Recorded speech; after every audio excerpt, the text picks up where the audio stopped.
برنامه سیاسی و تحلیلی دیدگاه.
شد یک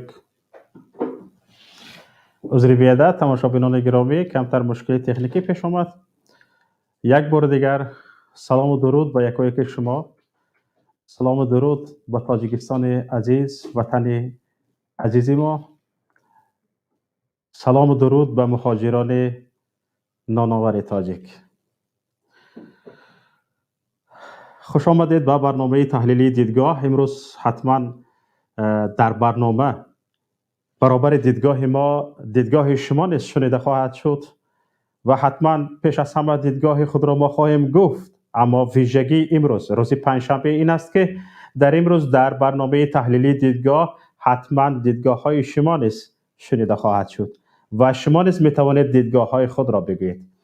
حالا تماشابینان عزیز، پیش از آن که برنامه را آغاز کنیم، از یکایی که شما خواستیم این است که لطفاً دکمه لایک را پخش کنید و کسانی که به شبکه یوتیوبی پیام تیوی آبونه نشده اید، خواهش میکنم آبونه شوید. و امروز برنامه ما درباره چی است میدونید؟ اگر خبر داشته باشید، رئیس جمهور امام علی رحمان به ناحیه سنگوار سفر کرده بود. بله، در ناحیه سنگوار کوه‌ها را راست کرده. رئیس جمهور امام علی رحمان در آنجا کارتاشکا پرورش کرده است. حالا که کارتاشکا برداشته شدگی خبر دارید؟ در بالای کوه هست، سنگ است، چوب است، بالاهای خانه ها هست، فرق ندارد. کشت کار کرده است، حاصل برداشته است، ما بیخبر. چند برابر و چند برابر حاصل ها زیاد شده اند. شما خبر دارید؟ میدونم شما خبر ندارید. حالا ما فهمیدیم در این باره در برنامه امروزه صحبت میکنیم. دکمه لایک را پخش نکرده نمانید. حالا ببینید تماشاگران عزیز، در عجب زمان زندگی داریم. قبلا اگر دزد زور صاحب گاو را میبست، همین خیلی مقال بود که دزد زور صاحب گاو را میبنده. حالا این طور نه، کمتر زیادتر. حالا دزد زور نه تنها صاحب گاو را میبندد بلکه منت هم میکند. این را دزد رقم یک کشور در تورنه نوبتیش به وادی رشت بار دیگر ثابت کرد. رئیس جمهور قیچی به دست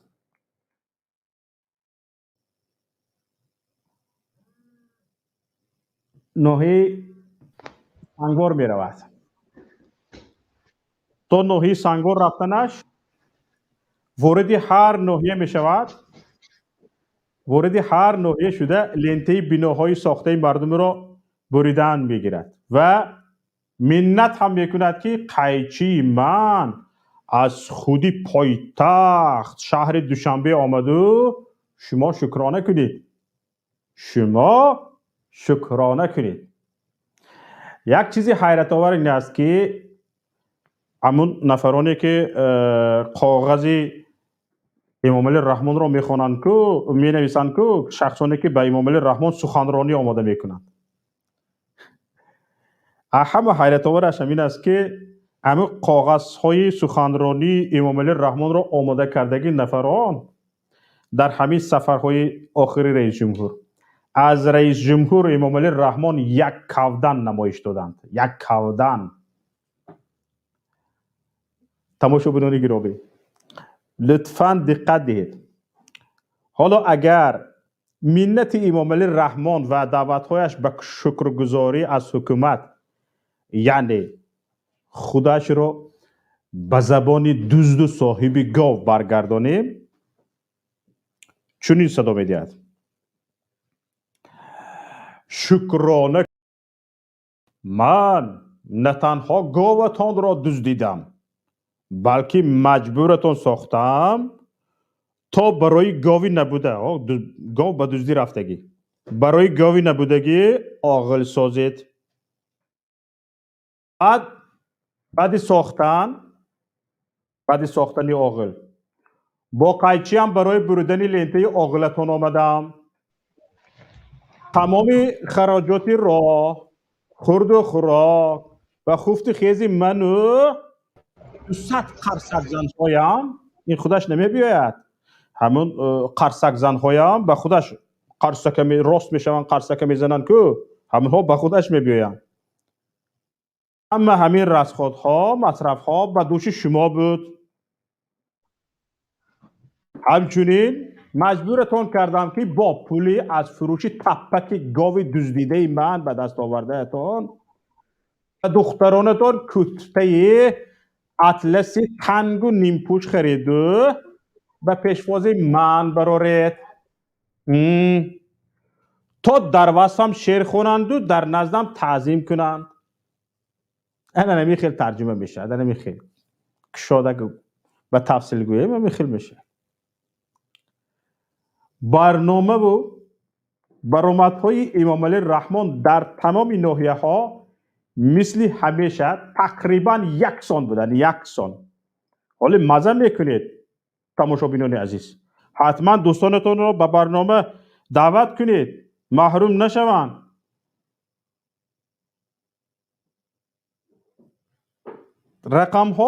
رقم هایی که امام علی رحمان در سخنرانی هایش به مردم گفت در ناحیه ها تقریبا یکسان بودن. چیزایی که گفت، گپایی که گفت به جز رقم ها، ببخشید همه گپ ها یک خیل، فقط رقم ها کم فرق میکنن. حالا کم هم نیست، شاید کم هم خطا کنم، ولی در تمام برنامه میفهمید.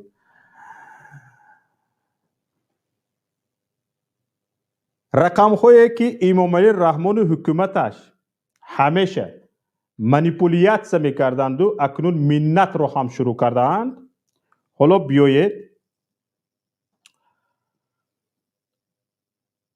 از سخنرانی امام علی رحمان که در ناحیه سنگوار صدا داد توجه کنید، گپش رو گوش کنید. بیاید یک بار من امام علی رحمان شده گپهایش رو گویم. گپ امام علی رحمان: میخواهم با قناعتمندی ابراز نمایم که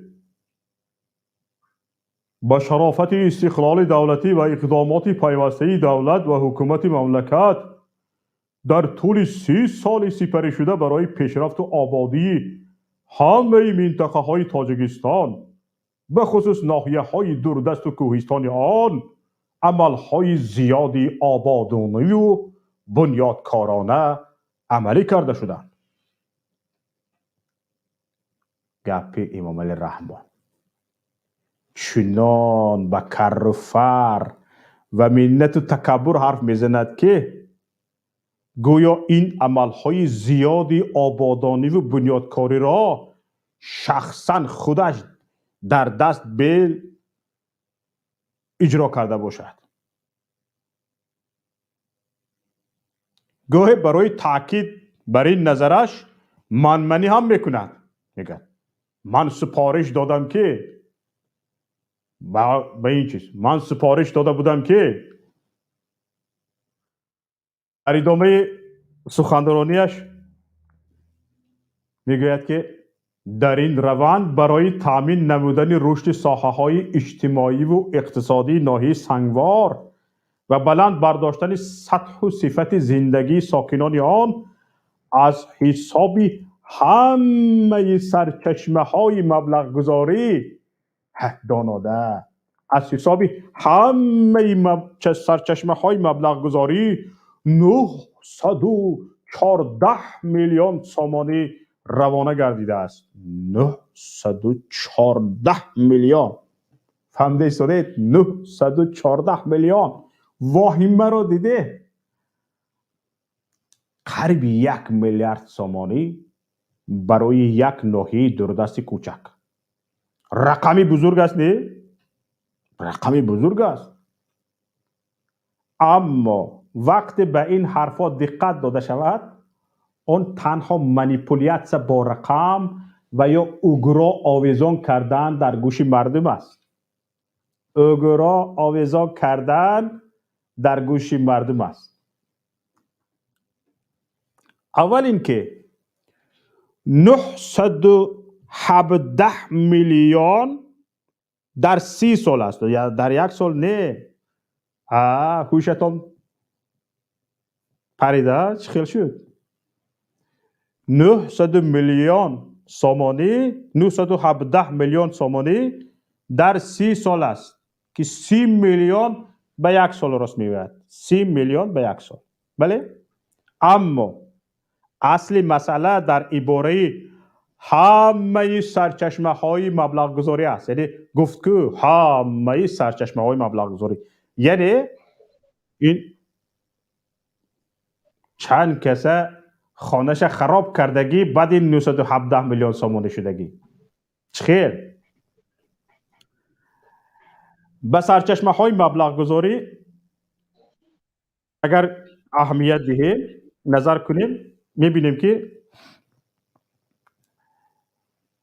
در اینجا بودجه دولت هست، قرض و گرانت های تشکیلات های مالیوی هست، کمک سازمان های خیریوی هست، مبلغ های صرف کرده صاحب کاران و مردم عادی هست. یگان انشاءات بنیاد کردن لازم است حتما صاحب کار را مجبور میکنن پولی افتادی هست. ساختمان راه لازم است مردم مجبور میکنن پول جمع کنن. نه میخیل در عموم همین خیل حساب کرده برای آمدن که 917 میلیون سامانی بوده است. حالا 917 میلیون سامانی مبلغ گذاری عمومی گفتن. اهمیت ده تماشابینان عزیز دقت دید. حالا میخواهید بدانید سهم بودجه در این کار خیر که قیچی به دست رقم 1 منت میکند چقدر است؟ میخواهید بفهمید؟ گپ خودش را گوش کنید. گپ خودش را گوش کنید. خودش گفته میدهد. میگوید که در این دوره از بودجه جمهوریوی برای پوشانیدن خراجات بودجه ناحیه زیاده از 165 میلیون سومانی مبلغ‌های مقصدناک سوبونسیا جدا کرده شدند. در یادتان دارید 165 میلیون سومانی. اکنون ببخشید در این مدت در ناحیه جهت بنیاد و برقرارسازی انشاءات معارف و تندرستی، افزایش انتقال نیروی برق، تجدید و نگهداری راه‌ها، دستگیری خواجگی‌های کشاورزی، برقرارسازی انفراستراکچور دهات و بخش‌های دیگر 8 لایحه سرمایه‌گذاری دولتی با مبلغی بیش از 24 میلیون سومانی عملی گردیده. حالا تطبیق 3 لایحه دیگر ادامه دارد. اما این گپی جزء رقم 1 تاجیکستان است. یعنی از 917 میلیون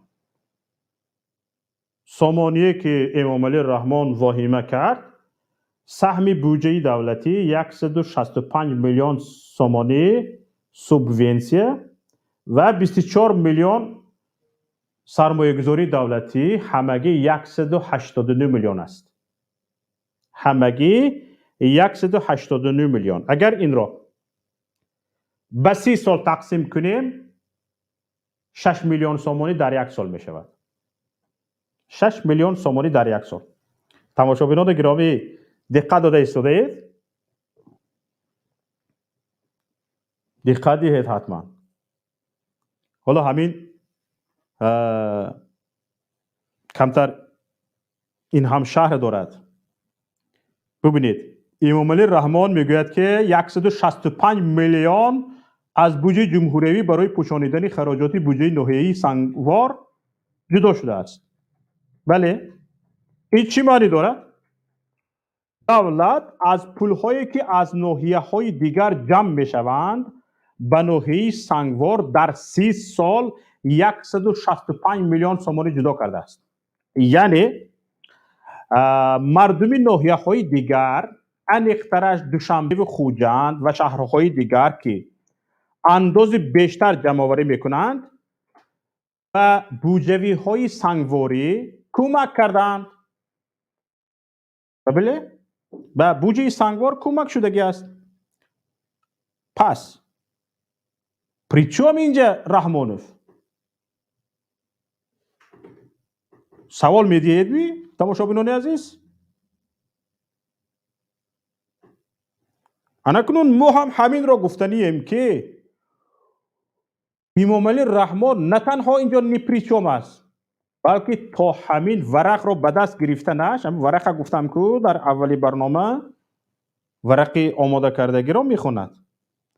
تا همین ورق آماده شدگی را که میخواند به دست گرفتنش، امام علی رحمان نمیدونست که همین خیلی کار صورت گرفته است در ناحیه سنگوار. نمیدونست. میدونست خودش را خودش مسخره میکرد؟ نمیکرد. خوندگی هم نیست باور کنید اقلا. اگر خوندگی میبود همین ورق را یک دو اقلا خودش رئیس کلخاز گذاشتگی کو همچون رئیس کلخاز اقلا سوال میداد یک دو سه جوش اصلاح میکرد. اقلا همچون رئیس کلخاز صرف هم رفتگی نه و چیزی که در ورق نوشتگی تصورات نیست. حالا 165 میلیون گفتیم، چند دیگر باقی مون 24 میلیون 24 میلیون دیگه مون. اما این باقی نمیموند متاسفانه. این تنها رقم بازی است تماشابینان عزیز. امام علی رحمان خودش میگوید که این پول جهت بنیاد و برقرارسازی انشاءات معارف و تندرستی، افزایش انتقال نیروی برق، تجدید و نگهداری راهها همین و غیره و هاکذا حاجی داشته است. برای این جهت ها جهتی گفتگو میزند که برای این جهت ها مبلغ از بودجه ناحیه جدا می شود و 24 میلیون اصلا حتی به دوشنبه نرفته است. به دوشنبه چی رسد برگشتنش به سنگوار. فهمده ایستاده تماشابینان عزیز؟ عجابت کار را بینید. در عجب زمان زندگی میکنیم در عجب زمانی. در ادامه سخنرانیش پیشوا بیاید جایش به شنونده گپ زنیم. دزدی رقم 1 با افتخار تاکید میکند که دوران صاحب استقلالی حجم مبلغ گذاری از حساب همه سرچشمه ها به ساحه ساختمان قریب 100 میلیون سوم را تشکیل داده. تنها در سال 2020 به این مقصد 9 میلیون سوم روانه شده است که نسبت به سال 1991 6.5 برابر زیاد می باشد. 6.5 برابر. همه سرچشمه ها فکر میکنم چی است؟ شما تماشابینان گرامی الکی میدونید. حرف اساسی اینجاست که سهم دولت در این 100 میلیون برابری 0 برابر 0 است. چرا؟ زیرا اگر اون حتی 5 میلیون می بود حتما با افتخار تمام از جانب امام علی رحمان ذکر میشد. در آن ورق نوشته میشد امام علی رحمان میخوان. هیچی که نبود در این باره گپ نیست گپ. تماشابینان گرامی، حالا ادامهش باز جالبتر است. عجایبی کارها حالا اکنون میشنوید. صاحب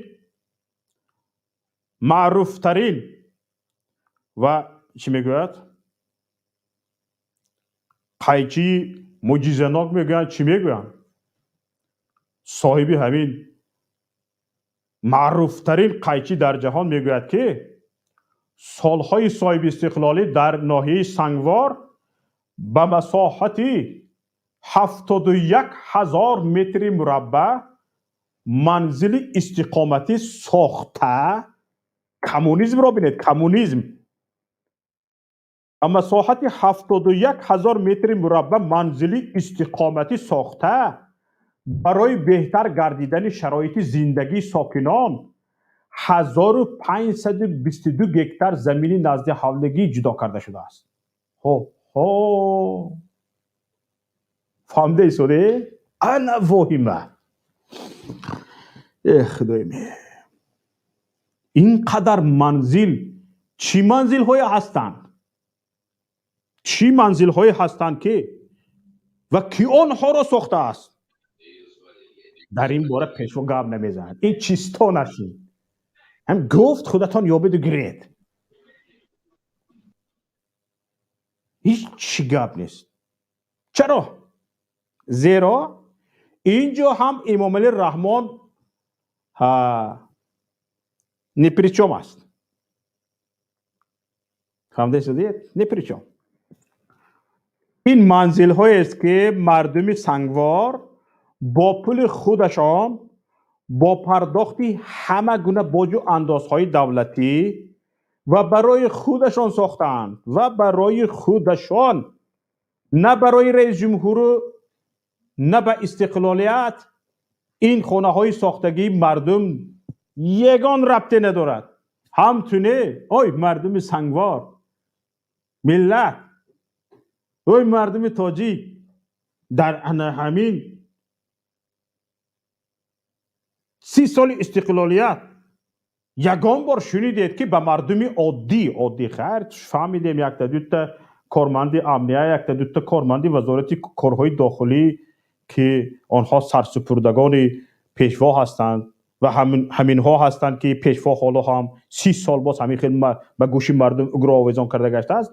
دو دست شنیدیم، خانه دو دست شنیدیم، لیکن به مردم عادی یگان در خانه دادنی همین رئیس جمهور رو شنیدید؟ از حساب بودجه، از حساب دولت خانه پوشیدن رو شنیدید در این مدت 30 سال؟ حالا بپرسید تماشابینان عزیز که همچنین نکردگی باشد اگر چرا لاف میزند؟ چرا لاف میزند؟ برای آن لاف میزند که چیزی باید بگوید و جز همین به خودش و حکومتش نسبت دادن کار دیگران، یعنی دزدی آشکار گاو در روز روشن و پیش چشم صاحب گاو، هیچ چیزی برای گفتن ندارد. هیچ چیزی برای گفتن ندارد. انا برای همین است این گپ‌ها. حتی همین جداسازی زمین که رئیس جمهور لاف میزند 1522 گکتار را در سنگوار تشکیل میدهد. 1522 گکتار. باور کردید؟ من نه، این دروغ است. پیش از همه این دروغ است. و بعداً نیم سوتیخش هم بیپول جدا نشده است. یگان نفر شما در یاد دارید که همین حکومت ما در این 30 سال اخیر به یگان نفر بگرفتنی پاره، بفروش زمین به کسی زمین داده است؟ فروش زمین یکی از بیزنس های عائله امام علی رحمان است و هر ناحیه برای هر سوتیخ زمین جدا شده باید مبلغ معینی به عائله امام علی رحمان پرداخت کند. درست میگویم؟ تهمت میکنم؟ همه‌تان میدونید تماشابینان گرامی که این تهمت نیست، این یک واقعیت است. واقعیت. اما تماشابینان عزیز، در همین سخنرانیش امام علی رحمان یک گپی راست گفت. از یک کاری انجام دادهش یک معلومات درست ارائه کرد. گفت که ساکنان ناحیه، همین ناحیه سنگوار در نظر دارد، ساکنان ناحیه در خاطر دارند که 2 سال قبل، این 2 سال پیش هم، حالا من شبکه‌های اجتماعی را جستجو کردم، خصوصا در شبکه یوتیوب چند برآمدهایش هست. 2 سال پیش رفتگی میگوید که 2 سال قبل در مرکزی ناحیه میدان پرچمی دولتی، مرکزی تجارتی و میدانچه ورزشی را افتتاح نموده برای بنیاد 2 بینای معموری سنگ اساس گذاشته بودیم. درست، بله. پیشوای قیچی به دست دوام 30 سال حکمرانیش همین قدر کار دارد، افتتاح میکند. بله، یعنی با قیچیش به نزد انشاءات ساخته مردم حاضر میشود و لنتش را میبرد و سنگ اساس میگذارد. یعنی اگر قرار است از حساب کسی در جای بینای ساخته شود، سنگ اولش را که اقلا هم از حساب دولت نیست، دزد رقم 1 میگذارد. این چه خیل میشود تماشابینان عزیز؟ یک نفر در یک جا مغازه پوشیده نیست، حتما به حکومت مراجعت میکنه. بله، یک بنا، یک انشاءات پوشیده نیست، حتما به حکومت برای اجازت گرفتن مراجعت میکند. حکومت در حال این رو میبیند که چقدر ببخشید حکومت میبیند که برای پیشوا نشان دادن چه خیل است. حالا میبینن اگر 4-5 همین خیل انشاءات جمع شود، مردم به 4-5 همین خیلی انشاءات مراجعت کنن، به مرکز خبر میفرستن ما 4-5 انشاءات را به نقشه گرفتیم، تا فلان وقت انشاءات عمارتش به اتمام میرسد. چی میشد که آمدن پیشوا را به نقشه میگرفته، چون که آمدن پیشوا به یک ناحیه هم یک بیزنسی کلان است که در چند برنامه‌های پیشتر ما در این باره گفته بودیم. تماشابینان عزیز، اگر ما تمامی لاف‌های امام علی رحمان و دروغ‌های گفته‌اش را تنها در ناحیه سنگوار را تحلیل بررسی کنیم، چند صفحه می شود. باور کنید چند صفحه می شود. شما خودتان خواهش میکنم حالا در وقت برنامه ما نه، حالا ما را گوش کنید. چند گفتنی ها هست که باید به شما بگویم تماشاگران عزیز. برای همین توصیه من به شما این است که حالا مرا گوش کنید، خواهش میکنم. بعد از اینکه برنامه ما تمام شد، یک همین برنامه ما را به همه جا پدیدیت کنید، به دیگران بازرسانی کنید، به دوستانتان فرستانید و یک همین سخنرانی های امام علی رحمان در ناحیه سنگوار را از شبکه های اجتماعی یوتیوب یا از تماشا کنید یا اینکه از سایت پرزیدنت تی جی در آمده یک خوانده برای خواهش میکنم. حالا اینجا همه اون گپایش رو بررسی تحلیل کنی، خیلی وقت رو میگیره.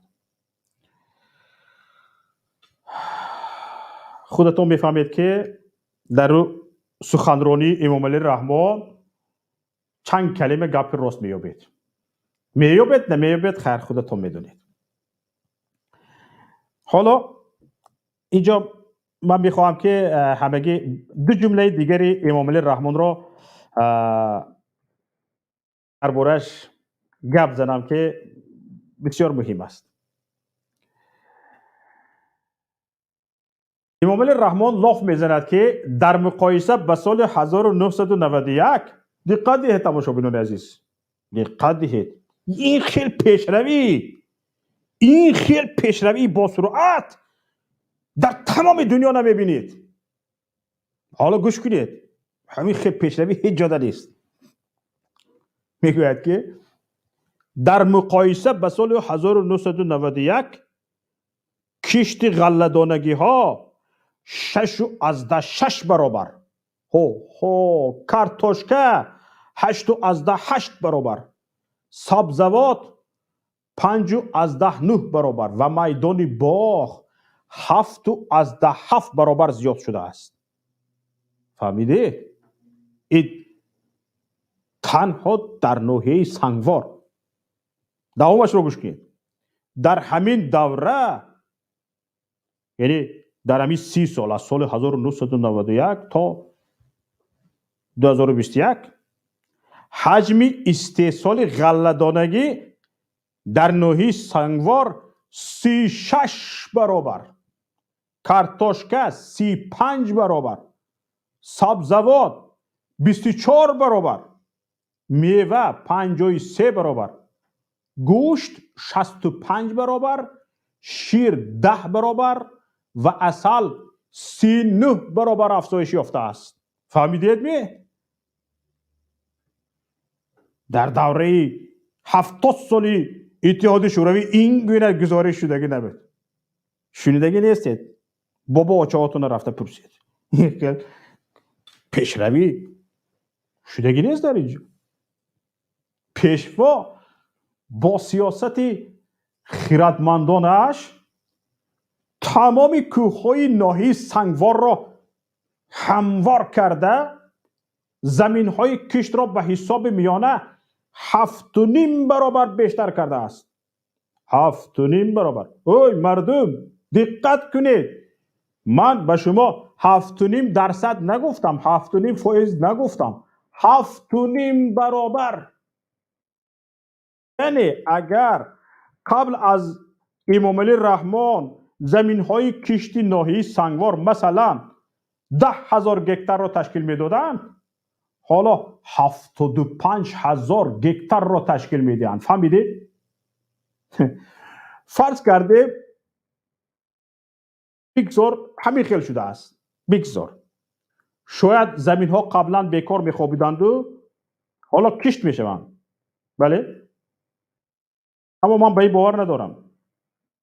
بگذار چنین باشد، اما وقت زمین کشت غله 6.6 برابر زیاد می شود و استحصال آن 36 برابر می افزاید، یا ای که زمین کارتوشکا 8.8 برابر افزوده استحصال 35 برابر بیشتر می شود.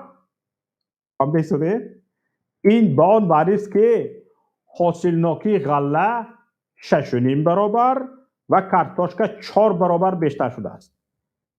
یعنی اگر قبلا مردمی سنگوار از هر گکتار زمین 10 تن کارتوشکا بگرفتند، حالا 40 تن بگیرند.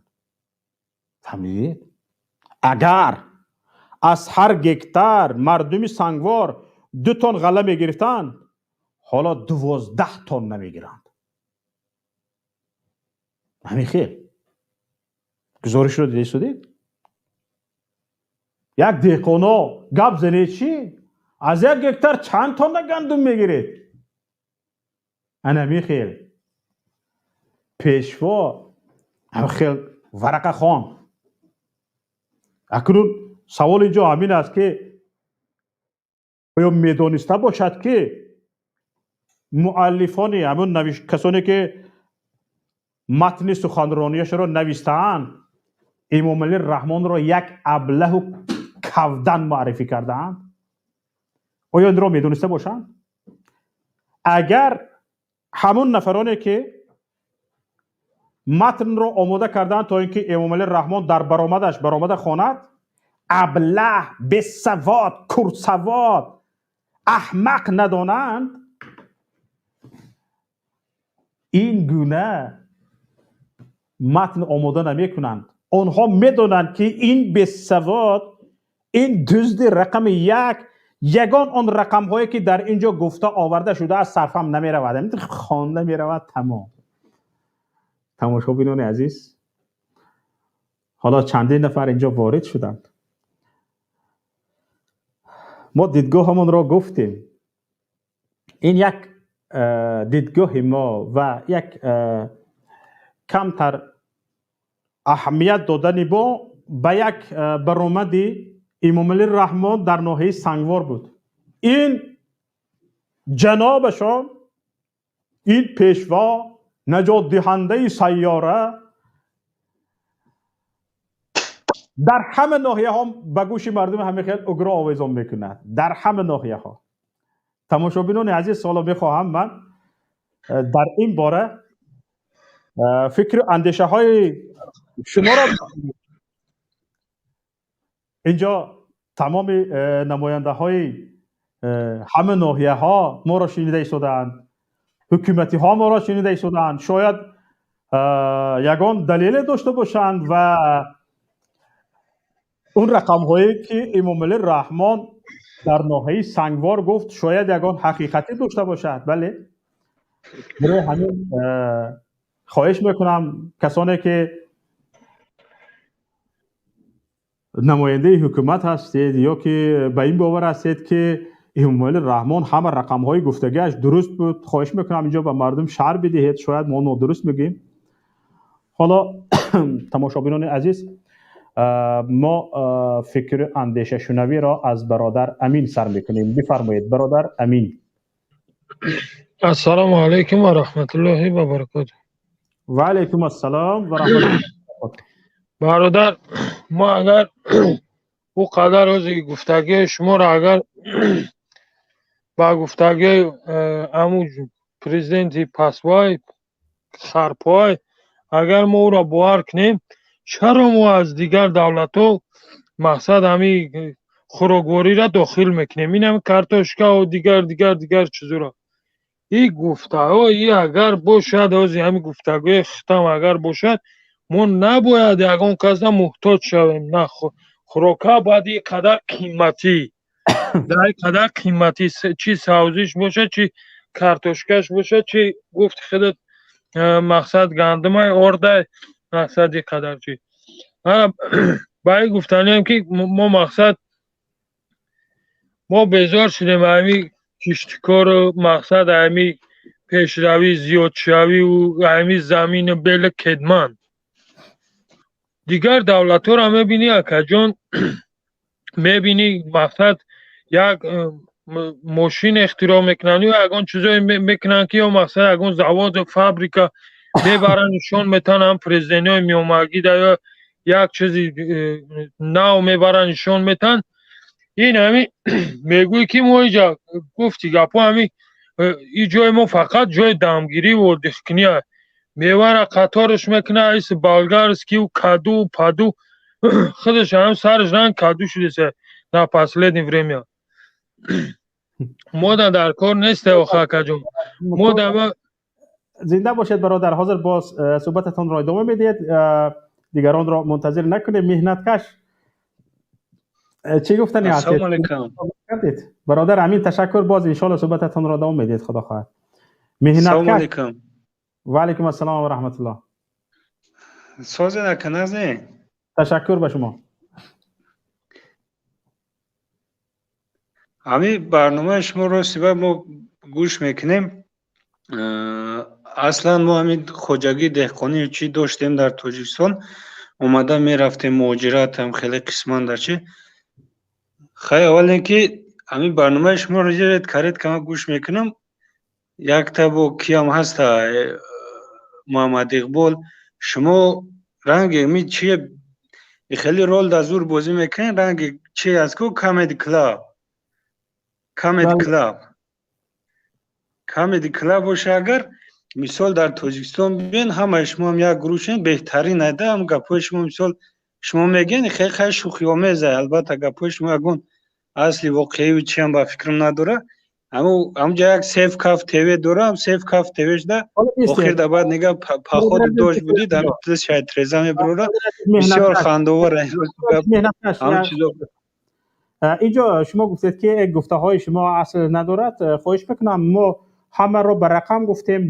ما منبع داریم که این رقم ها را امام علی رحمان با زبان خودش گفته است و کدامش اصل ندارد. خواهش میکردم با اثبات گپ زنید، با دلیل. خواهش میکنم. البته واقعی همین چیزایی که همین یک چیزی عادی ترین اگر بگیم که همین استقلالاتی که وزیر شکرانه همین استقلالاتی که وزیر در تاجیکستان مردم تاجیک هستند فرق نظر کنیم با دیگر دولت ها. ما مثال افغانستان هم مثال نمیاریم چون که این از وزیر 40 ساله اخیر همین خیلی رفته ایستاده در 70 سال هم بگیم. لیکن همین دیگر دولت هایی که همین چی میگن نامشون با نام اسلامیان نه که هر وقت در عذاب مصر مثال سوریه عراق رنگ زنک بغبغ نکه گذاشتم و برادر عزیز شما از موضوع دور رفتید. ما اولو افغانستان نرفتیم. تنها درباره تاجیکستان صحبت کردیم. از موضوع که بیرون شدید حتما باید وارد موضوع شوید. این برادر رو بیرون نکنید. حتما در برنامه باشند. هم برادر برای دو سه سوال شدیم برادر عزیز. السلام علیکم. وارد موضوع برنامه شوند یا اینکه اول آگاه نیستند اول برنامه را گوش کنند بعد وارد برنامه شوند. برادر مهنتکش حتما به شما هم نوبت میدیم. نرخی خروگوری را نمیدونه شما او چیز رنگی زنک بغبغ نکه کم تر به گازنی بدو حق گوی نه حق جوی. السلام علیکم برادر شوکت. حق جوی. السلام علیکم برادر شوکت. و علیکم السلام و رحمت الله. کم در موضوع دیگه طرف میبرم برای که نو آی تاجیکستان اومدم برای همین گفتنی های دورم ده. موضوع یعنی کجا ما کوشش میکنیم که بیشتر موضوع مکتب درباره موضوع امروزه. دو فرزند من این سال دویم فرزند من در مکتب رفت. گوش کنین همین سرشوی مکتب رفتنی مکتب پرسیدن ریمونت مکتب با مکتب رفت انجام مکتب ای حکومت ای اولاد رحمانوف گفت میری میخری لباسو را پلوس کتاب مکتب هر سال کتاب میتیا میفروشه با ابراد نمیسپوری با میگیره ابراد با دادیگه کس میفروشه. این بیزنس های صحبت میکنیم. خواهش میکنم وارد موضوع برنامه شویم چون که ما نفرانی که از موضوع بیرون شدن آنها را خارج کردیم. حالا اگر ما شما را گوش کنیم شاید بگویند که وقتی که مورد نظرتان نبود سخنهای ما را بیرون کردید اما کسی دیگر را گوش بکنید. برای همین عدالت رعایت شود ما درباره موضوع صحبت کنیم. یک نفر ینگی سیتیمی یزان سیتیمی یوان سیتیمی امیخیل بفرمایید. یوان سیتی هستید؟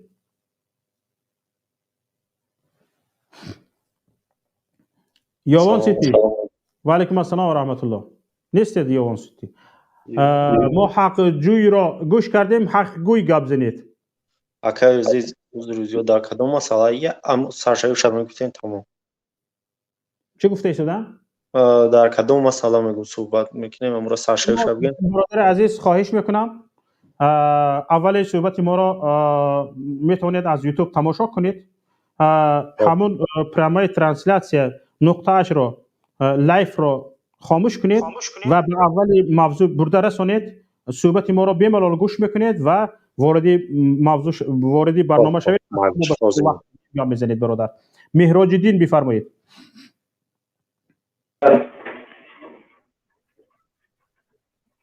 سلام علیکم. و علیکم السلام و رحمت الله و برکاته. خوش آمدید به برنامه برادر.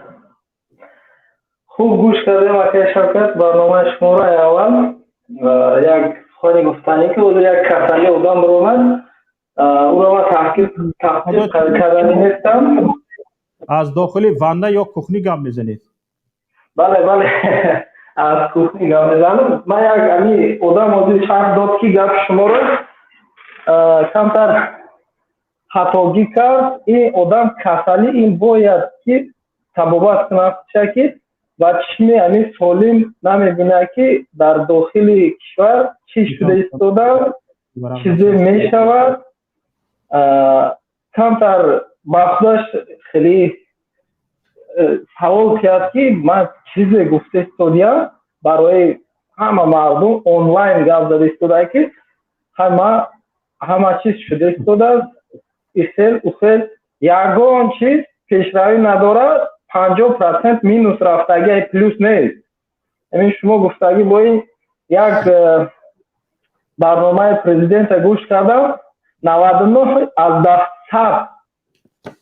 100% دروغ با انامو نوخیه زندگی میکنه. در نوحیه‌ای که گپ زد همه چیز دروغ، همه چیز بوخته.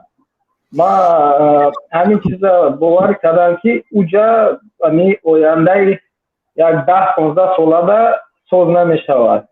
نه خیلی قرار اومدیم که 10-15 ساله توجیکستان خیلی عدالت نمیشود. یکی که پاورود نگیره که همین پرزیدنت دیگر شود و دیگرگونی نشود، این یک 15 ساله ساز نمیشود. اگر همین مخالفان پیش آمدن کمتر دیگرگونه می شود، کنکورنس می شود. دیگر چیزاش همه چیز بافتگیه. یکه همین قصفانی چی داشتم. تشکر برادر عزیز، زنده باشید. تشکر. رحمت کلام.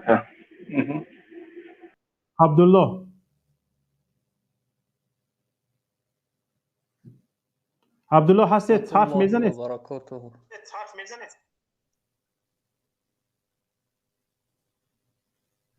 سلام علیکم و رحمت الله. بلندتر گپ زنید برادر. سلام علیکم و رحمت الله. و علیکم السلام و رحمت الله و برکاته. ما درباره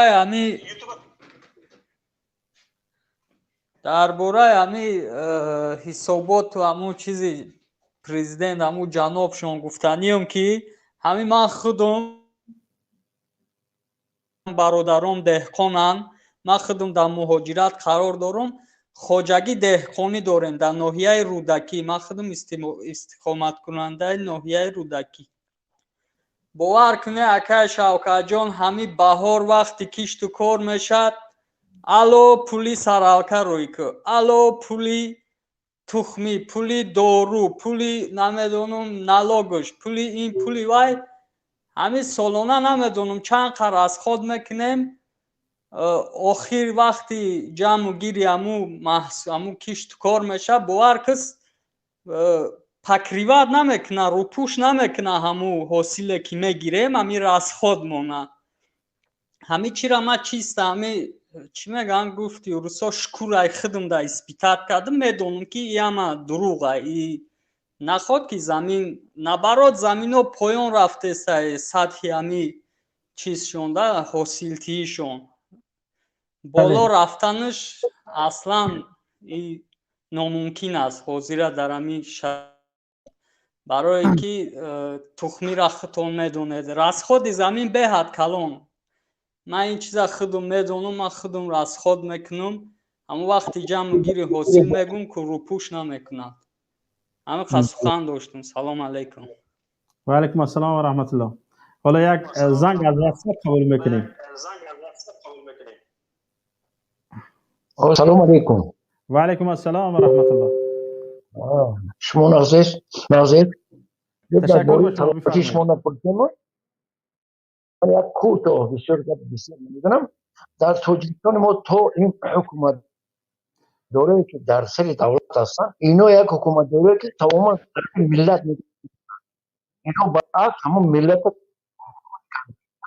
برای فایده خودشون ملت استفاده میبرن و اینا اثر دولت ننوان کلان در توجیهتان یگان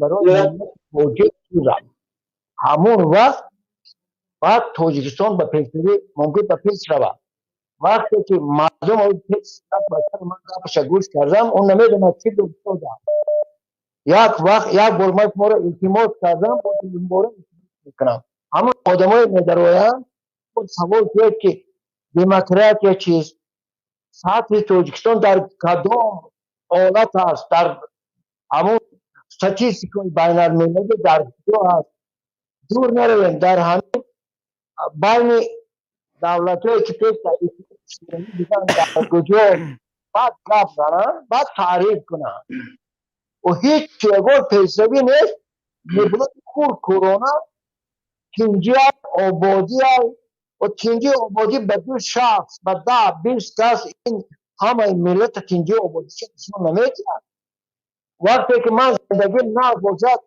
اطراف من مردم اطراف باشند این زندگی درست نیست این قشاقی است این کثافت است برای که همون مردم هم از اقل از خوراک درست لباس درست خوراک بعد گویم که ها زندگی ما تینجا من اساسا مهاجرا خطی کار میکنم و باور کرد سطح مهاجرا بیچاره همون پس است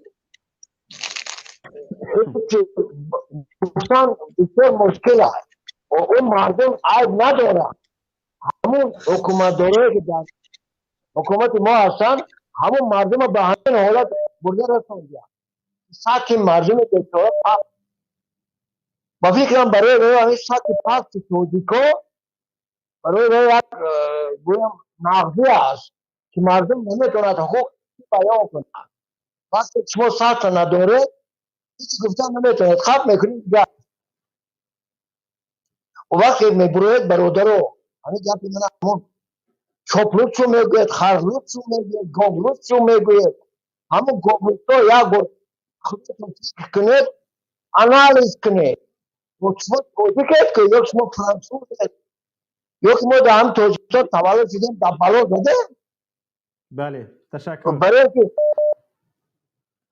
خوب رحمتی کنون همین چی فکر رو دوستم زیاد باشید اکو گپ بسیار تشکر باشید گپ بسیار نظر مسای مردم زنده قرار باشید. حالا برادر قربان را گوش میکنید بعد از آن چند گفتنی های دارم که باید بگویم قربان بفرمایید برادر عزیز. سلام علیکم اکش آقا. و علیکم السلام و رحمت الله و برکاته. سلام با هم بینندگو اکامو سفرهای شما نومبر کرده راستی مثل همو کارخانه مثل همون صدایتان کم کریزه رفت کارخانه شده پگش رفتن نه ماشین نه دوزنده بله همین سفرهای گفتنی شما مثل همون است که همون در نزد خلق میگن چی چشم مردم در توف تمام دیگه روز دیگه روید نه صفر است نه یگان گفت دیگه پا یگان چیزه درست میگه برادر. نه همش مثل همون است و اون برادر که مثلا میدرویان از نام حکومت دارو دفاع میکنن که او را یک جوش در جوابشون خب سلامت باشه کشم خودم گفتنی داشتم. زنگ زده ایستاده‌اند. یک نفر از واتساپ زنگ زده ایستاده. من بعضی گفتنی ها داشتم. بگذار اول زنگ واتساپ رو قبول کنیم بعد میگم ان شاء الله. بفرمایید. زنگ واتساپی. الو. الو سلام علیکم. و علیکم السلام. لطفاً بلندتر گپ زنید. من کمتر بیمار هستم. گوشم محکم است. روزی خوبی است. سلامت خوب. الحمدلله. امیدوارم شما هم خوب باشید. ما مهاجرای روسیه زنگ گذاشتیم. الو. ما منطقه اوقی پدرای رنگ شما столе дар кор нест дар тоҷикистон. фаҳмиде? дар ҳамин ватани мо اوقی падар дар кор нест. شما дар падарои худтон хубӣ кардед. و شما کیها در کارن؟ با ما آدمایی که در تویسان خدمت کردستین رنگ شما در دیگر دولتات جنایت کرده گرفته رفتگی و بعد دو رنگ همو چی غیبت میکنن تری ما در سال در کار نیست. همین شما در صحبتی که در اول برنامه من کردم بودید؟ شنیدید صحبت های مرا؟ نه دیدم. من لوبای صوت و دیگه میزن. حالا گوش کنید برادر. شما حق ندانستین برادر عزیز صحبت هایی که من در اول همین برنامه کردم شما گوش کردید؟ خدمت کردید لوبای پاسی با من. خب گپتان قبول برادر. شما همه شما برادر عزیز صحبتی که من در اول برنامه کردم گوش کردید؟ صحبتی که در اولی برنامه کردم حاضر شما گوش کردید؟ گوش کردم. همه گوش کردم. شما پروست رنگ نامو همون رقم هایی که من گفتم رنگ اقبال واری شما نمیفره آزادی گلوبایی کنید. ای بچه همه 100% این پرابلم در تمام دنیا. به این گفتم به قند گفتن دهان شیرین نمیشود. حتما قند رو باید به دهانت پرت توی لذتش رو بگیری. به قند کنفیت شکلات گفته ایستادن دهان شیرین نمی شود. برابری گفتن باید به دهان بگیری. برای همین همه جا صدای همه جا گلای گفتگی شما ما گفته ایستادیم. ما برقم به دلیل گپ زده ایستادیم برادر. شما برقم به دلیل بگویید که همه جا صدای. حالا این رقم هایی که رئیس جمهور گفت بگوید که درست گفته است. بگوید که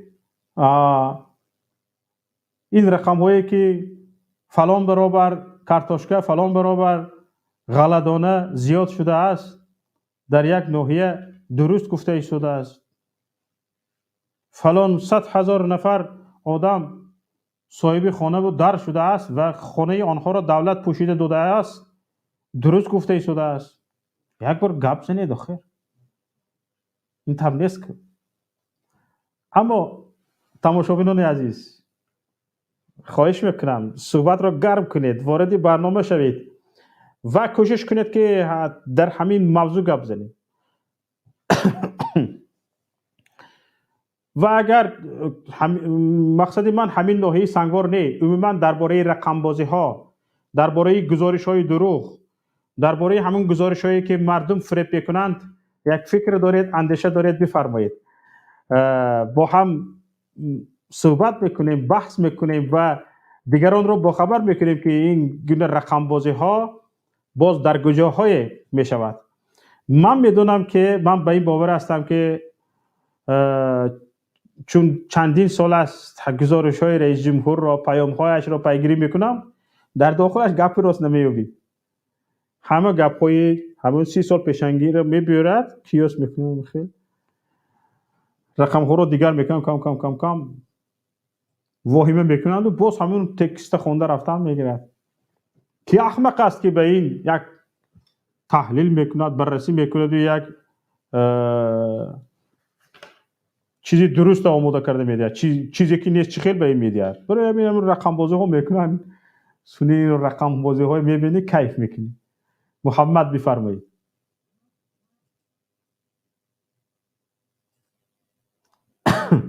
محمد هستید؟ میکروفونتون رو فعال کنید، گپ زنید.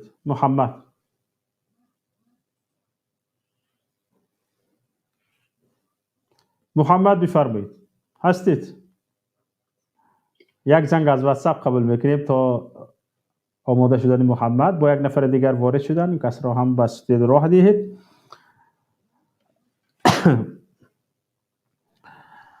واتساپ. الو. سلام علیکم و رحمت الله. و علیکم السلام و رحمت الله و برکاته. امی گلو دبای نکدی یکا گپ زنیم قطعی. گپ زنید برادر. میگم امی گپ زد نو امی کشلا کردی کچ گپ زنیم اکا. او برآمد رفت. امو برآمد رفت. گلو امو گلو دبای بکا کچ گپ میزدیم. این دفعه وارد شود حتما نگاهش میدارم، حتما بحث میکنید قطعیش. فقط حرام بگو که چیو بودی فقط به تاخیر. فقط به تاخیر. فقط به تاخیر. حالا میتوانید توسط استریمیارد وارد استودیو شوید. من حتما به شما نوبت میدهم، ان شاء الله صحبت میکنید. نفری که از واتساپ وارد شدید توسط لینک استریمیارد وارد شوید، خواهش میکنم. محمد شفیع بفرمایید.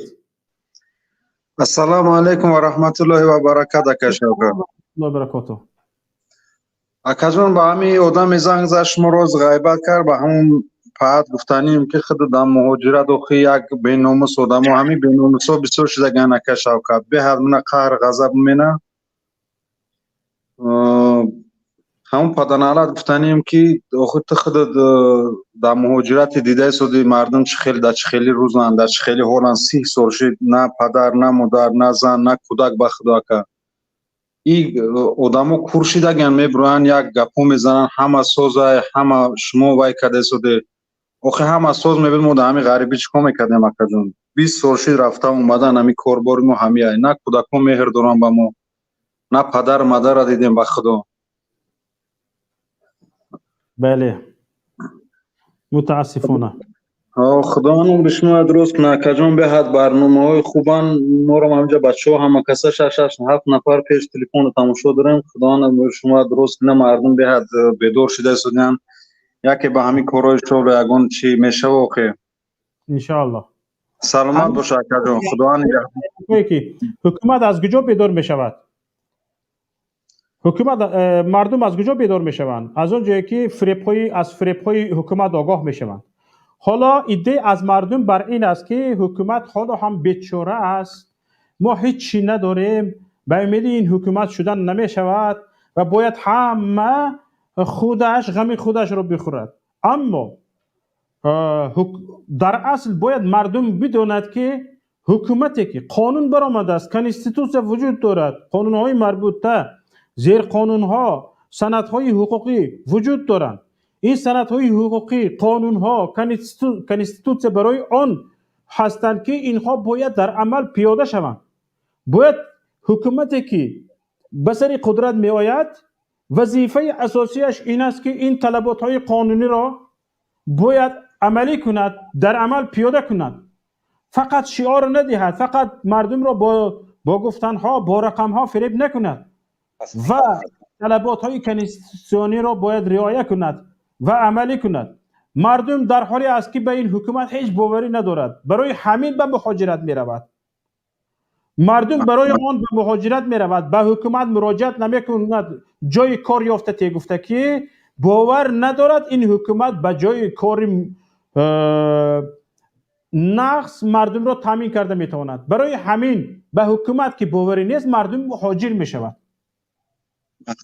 همین قدر گپ است. مهاجر شدن مردم مضمونش همین است که به این حکومت اعتماد ندارد باور ندارد که این حکومت به او جای کار یافته دادن به زورش میرسد، برای همین مهاجر میشود، از این میبراید. این نشانه چی است؟ این نشانه آن است که این حکومت کارناشایم است، طلبات های قانونی را، حق قانونی مردم را دادن نمیتواند، از عهده دادن نمیبراید، از عهده حق قانونی مردم را دادن و زورگویانه در سر قدرت ایستاده است. همین زورگویانه در سر قدرت ایستادنش این غصب حاکمیت حساب می شود و غصب حاکمیت این جنایت است. باید رئیس جمهور به جوابگری جنایتی کشیده شود، تیمش به جوابگری جنایتی کشیده شود، چون که در حالت غصب حاکمیت قرار دارند.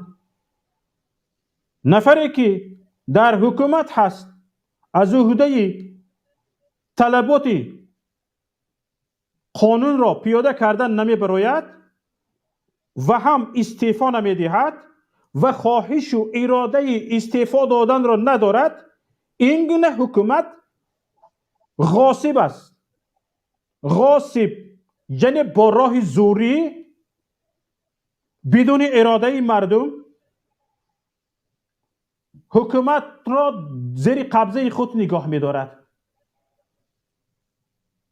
و این طبق قانون جنایت است. بزرگترین جنایت غصب حاکمیت است. و حالا ببینید همین شب روزها با جرم تلاش غصب حاکمیت صدها نفر پشت پنجره زندان هستند، اما امام الرحمن پشوا غاصب رقم یک پشوا است، رئیس جمهور است. این برای چی است؟ باید مردم این را بفهمند. بیدار شوند. سوالها وقتی که جواب پیدا می شود، مردم به این سوالها وقتی که جواب پیدا میکنن از خواب بیدار میشوند که حقشان وجود داشته است، بوده است در همین داخل تاجیکستان، لیکن یک توده آن را غصب کرده است، گرفته است و دادن نمیخواهد و مردم باید آن را بگیرند. مردم حق خودش است، باید بگیرد از دست این غاصبان. این رقم هایی که ما امروز در برنامه گفتیم همون رقم هایی هستند که اینها به چشم مردم خاک میزنند، نظر فریبی میکنند و با همون فریب نیرنگ ها حکومت را غصب کرده، مردم را مهاجر، سرسان و دربدر، گریزنده، پناهنده کرده، ملت را به نابودی آورده. چرا ملت را به نابودی آورده میگم؟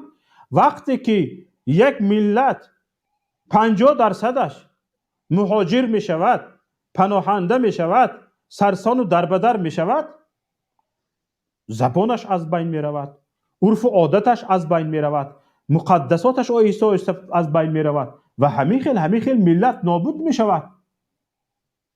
و به این کیها به این ما را مجبور کرده ایستادند؟ به نابودی ملت کی سبب شده ایستاده است؟ همین حکومت کارناشایان، همین حکومتی که رقم بازی میکند، واهمه میکند که فلان برابر کارتاشکا زیاد شد، حاصل کارتاشکا فلان برابر غله دانه زیاد شد، فلان برابر چیز زیاد شد. امروز میشنویم که نرخ آرد همین شب روزها باز 20 سامانی بلند شده است، بالای واهمه های اینها. مردم در بازار به پول یافتگیش خوراکی یافته نمیتواند. وقتی که پول را به دست میگیرد به بازار میرود، هنگش منگ میشود، هوشش میپرد که این چی نرخ است. روغن خرد به آرد پول نیست، آرد خرد به برنج پول نیست، برنج خرد به پول نیست. اکای شوکت خیلی خدا نمونه شما درست نکامی برنامه ها را زایده کردن. برای همچنون اکای شوکت یک گپ مهمه بگم. ما پروت در همین مسکو استرویکا کار میکنیم، روز دیگه وقت نداریم به همین سراغ. الحمدلله که همین شما است، از شما این همین خبرها را میفهمیم، بسیار بچه ها میبرن سخنه خودشا میزنن میفهمیم. الحمدلله تویس همین دولت حاضره همین حکومت تاجیکستان همین تکره که همین مردم همه در بدر در غریبی فقط همین زنکو قطعی همجا 6 تا اپراولا دور همین زنکو را تویس کار دیگه نه دسر درستشی در غرمه فقط کاری بچه ها عرخری ویدیو را رویم کدگن عرخری دیسکاتیک تانس همین کاری نمیای تری یگون پیشروی بگو یگون کاری وای نیست کجا بله که خداوند گابون تو باشه کشاکد. السلام علیکم و رحمت الله و برکت کردم. تشکر به شما. همین محمد به فکرم در برآمده بودند اگر همون نفر باشند بفرمایید. السلام علیکم و رحمت الله و برکاته. آقای شوکت سلامتی خوبه؟ تشکر به شما برادر عزیز. همی دشنامی همو جوان خیلی غمگین شدم باور که نسبت شما این خودش علاقه به حقوقی همو نفرها هست خودش علاقه معلوم میشه که چی نفرها در مقابل شما هستن برای باور که خیلی اندوگین میشه آدم. آفرین به صبر شما باور خداوند نگهبان شما باشه. زنده باشید. بایم یک چیز گفتنیم که اگر جاهلا کم ترک عقل می داشتن همون نفرهایی که مقصد همین خیلی برآمده میکنن نسبت شما یک نظر کنن اگر کم ترک و حق میشیدن درستگو میشیدن یک نفر مقصد از جانبی همو یا صلاحیت دارشون یک مقامدار می برآمد میکردین همین کایبی دور میشیده باشن که اینا رو پیش میکنن و یگون نفر از جانبی همین مقامات برآمد نمیکنه اگر همین عقل داشته باشن برای همین یک اشاره بس یک نکته بس برای همون که یگان نفر از جانب حکومت نسبت شما اگر شما ناحق باشه با چهره کشور برآمده چرا شما را مثال با همه عیب‌هایی که متهم میکنن مقصد نمیگوین شما را که همین خیلی این بی عقل و این نفرای جاهل برآمده همین خیلی خودشون گنده کرده. نمیدونم اگر آخه کم تشعور می‌داشتن همین نقطه بحث بود که یگان نفری حکومت از جانب همون مقامات برآمد نمیکنه. اینا نمیدونم برای چی خودشون اینقدر شرمنده میکنن برآمده پدر مادر نداشته باشن یک نفر یکشون چند برابر کلون هم قدر سخنای قبیح میگن. باور که خداوند نگهبان شما باشه ان شاء الله چراغ ظلم ظالم آدم محشر نمیسوزد. اگر سوزد شب دیگر نمیسوزد ان شاء الله. خداوند در قرآن میگه فإن مع العسر یسرا ان شاء الله. بعد این مشکلی اوتونی هسته. بازم خداوند نگهبان شما باشه. سفر برای شما خانم از جانب خداوند در امان خدا باشید. شما برادر عزیز. ابراهیم بفرمایید. ابراهیم هستید؟ ابراهیم هستید؟ خیام‌الدین بفرمایید. السلام علیکم. و علیکم السلام و رحمت الله. امیدوارم خوب و سلامت هستید و هر یک نفری که ما رو تماشا میکنن خوب باشن سلامت باشن. هر گپ میزدید الله از شما راضی باشه. سلامت باشید. آوازم خوب میرود؟ صدایتون کمتر پست است. الو سلام علیکم. و علیکم السلام و رحمت الله. صدایم خوب است؟ از اینجا میتونیم کمتر بلند کنیم. کمتر پست است صدایتون. گپ زنید برادر. امیدوارم خوب و سلامت هستید و هر یک نفری که ما رو تماشا میکنند هر یک برادری تاجیکی موقع هستند نوبسته از منفی سیاسی اینجا یک سخن بسیار هم خوب شد که سلام علیکم. خواهش میکنم دیگران خاموشی رو رعایت کنید. میکروفون دیگرها رو خاموش کنید. خیام‌الدین بفرمایید. برادر شوکتی محمدی پیش از اونی که صحبت آغاز کنیم یک برادر ما بسیار یک سخنی خوب گفتن که در اینجا دشنام نسبت یک نفر سخنهای قبیح گفتن. در حقیقت این نادرست است که یکدیگر رو در این برنامه‌هایی که چندین هزار تماشا میکنند و تاجیک با تاجیکی خودش یک مسئله رو دارد بررسی میکند نابسته از موقع سیاسی ما باید دونیم یک ملت هستیم در کدام موقع نباشیم حق نداریم که وای این ایده ما است و هر یک شهروند هر یک اعضای ملت حق دارد که موقع سیاسی خودش معین کند. امروز جامعه دموکراتی از جهان بیهوده به نظام بسیار حزبی نگذشته است. هر یک حزب هر یک تشکیلات و گروه‌های سیاسی آیین‌نامه خودشون دارن موقع خودشون معین کردگی هستند و هر یک نفری که در اینجا برآمد میکنیم و خواه از اونی که حکومت جانبداری میکنیم خواه از اونی که جانبداری شما هستیم نباید که جانب دیگر در سیمای یک نفر دشمن رو ببیند. پیش از این من میخواستم همین سخن رو قید کنم و من از شما میخواستم پرسان شده باشم که شما خود را مخالف حکومت میدونید؟ من مخالف حکومت هستم اما دشمنش نیستم. بله، اگر شما امروز مخالف حکومت باشید، من امروز از حکومت جانبداری میکنم و در برابر شما چندین برنامه‌های دیگری هست که خود را مخالف حکومت میدونند به مانند حق و باطل، اصلاحی که محمد اقبال صدرالدین میبره دیگر و دیگر.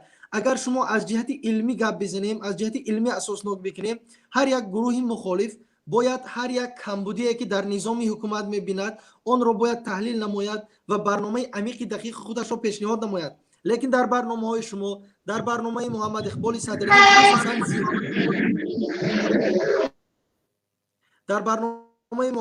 صدرالدین خصوصا زیادتر، در برنامه حق و باطل خود راوی برنامه به مانند محمد اقبال صدرالدین بسیار کوشش میکنند که نمیدانند که پس اکران شاید زن نشسته باشد، شاید یک خواهر مسلمان نشسته باشد.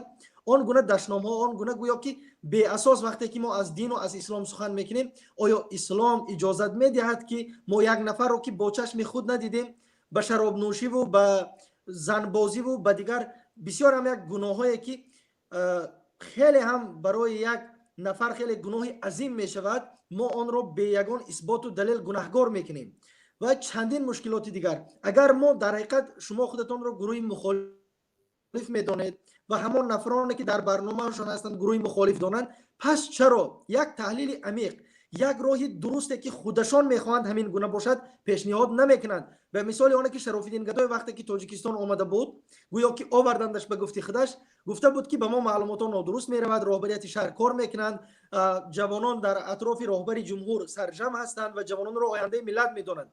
این از آن شهادت میدهد که اگر همین گونه تنها سخنبازی باشد، در کوتاه‌ترین مدت میتواند که همین نفرانی که به مثل شما برنامه میبرند ایدئولوژی درست ندارند و میتوانند که دیگر شوند. مثال دیگر آن است که شما در همین استودیوی خود در پسی آنه که شما نشستید، من در فون همین رو میبینم که بینای بلند آشیانه کتابخانه ملی ایستاده است، رمز نشان ایستاده است و رمز قصر ملت ایستاده است. شما خوب میدانید که راهبریت نمین پیمان ملی شما و دیگر گروه ها تاجیکستان را از آن گناهکار میکنند و میگویند که با چند بینای بلند آشیانه امروز این را پیشرفت گفته نمی شود. آیا شما با افتخار همان بینا را پس خود گذاشتید و میدانید که برای آماده کردن و برای به استفاده دادن یک همین بینای به مثل کتابخانه ملی که امروز برای ملت و برای دولت خدمت میکند چند میلیون سامان لازم است و این مبلغ ها البته که از ترقیات جمهوری تاجیکستان شهادت میدهد. باقی برای که بسیار سخن کردم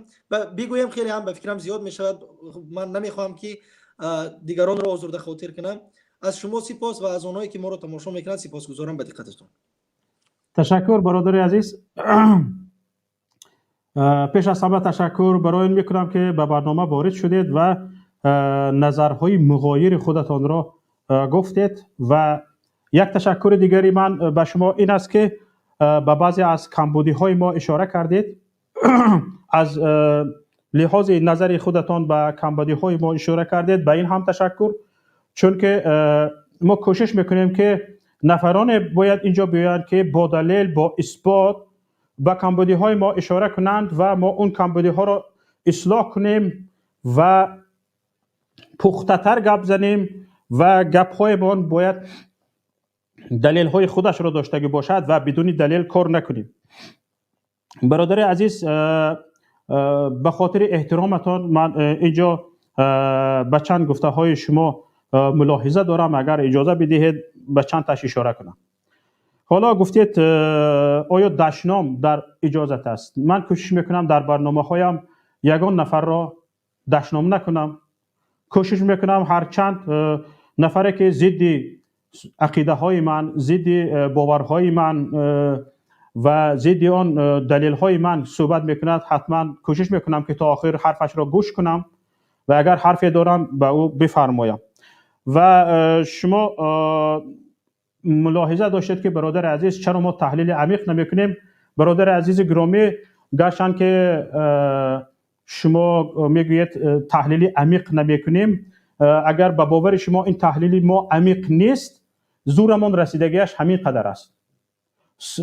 دانش رسیدگیش، صرفم رفتگیمون همین قدر است. شما ببینید حالا ما صرفم رفتگیمون، دانشمون رسیدگیش به یک همین گزارش یا سخنرانی رئیس جمهور اهمیت دادن، همین قدر کمبودی ها آشکار می شود. همین قدر رقم های دروغ در سخنرانی نفری رقم یک کشور آشکار می شود. حالا شما ببینید که اگر تاجیکستان آزاد باشد و این رقم بازی های پرزیدنت رئیس جمهور را رسانه های بین المللی گوش کنند و به تحلیل بکشند، ما چقدر شرمنده می شویم. به تحلیل بکشند. حالا ما خودمان تحلیل کرده ایستاده ایم. مخالفان حکومت تحلیل کرده ایستادند که این مخالفان دشمن نیستند. حالا اگر خارجی ها تحلیل کنند چقدر شرمنده می شویم اگر تاجیکستان فضای آزادی رسانوی داشتگی باشد.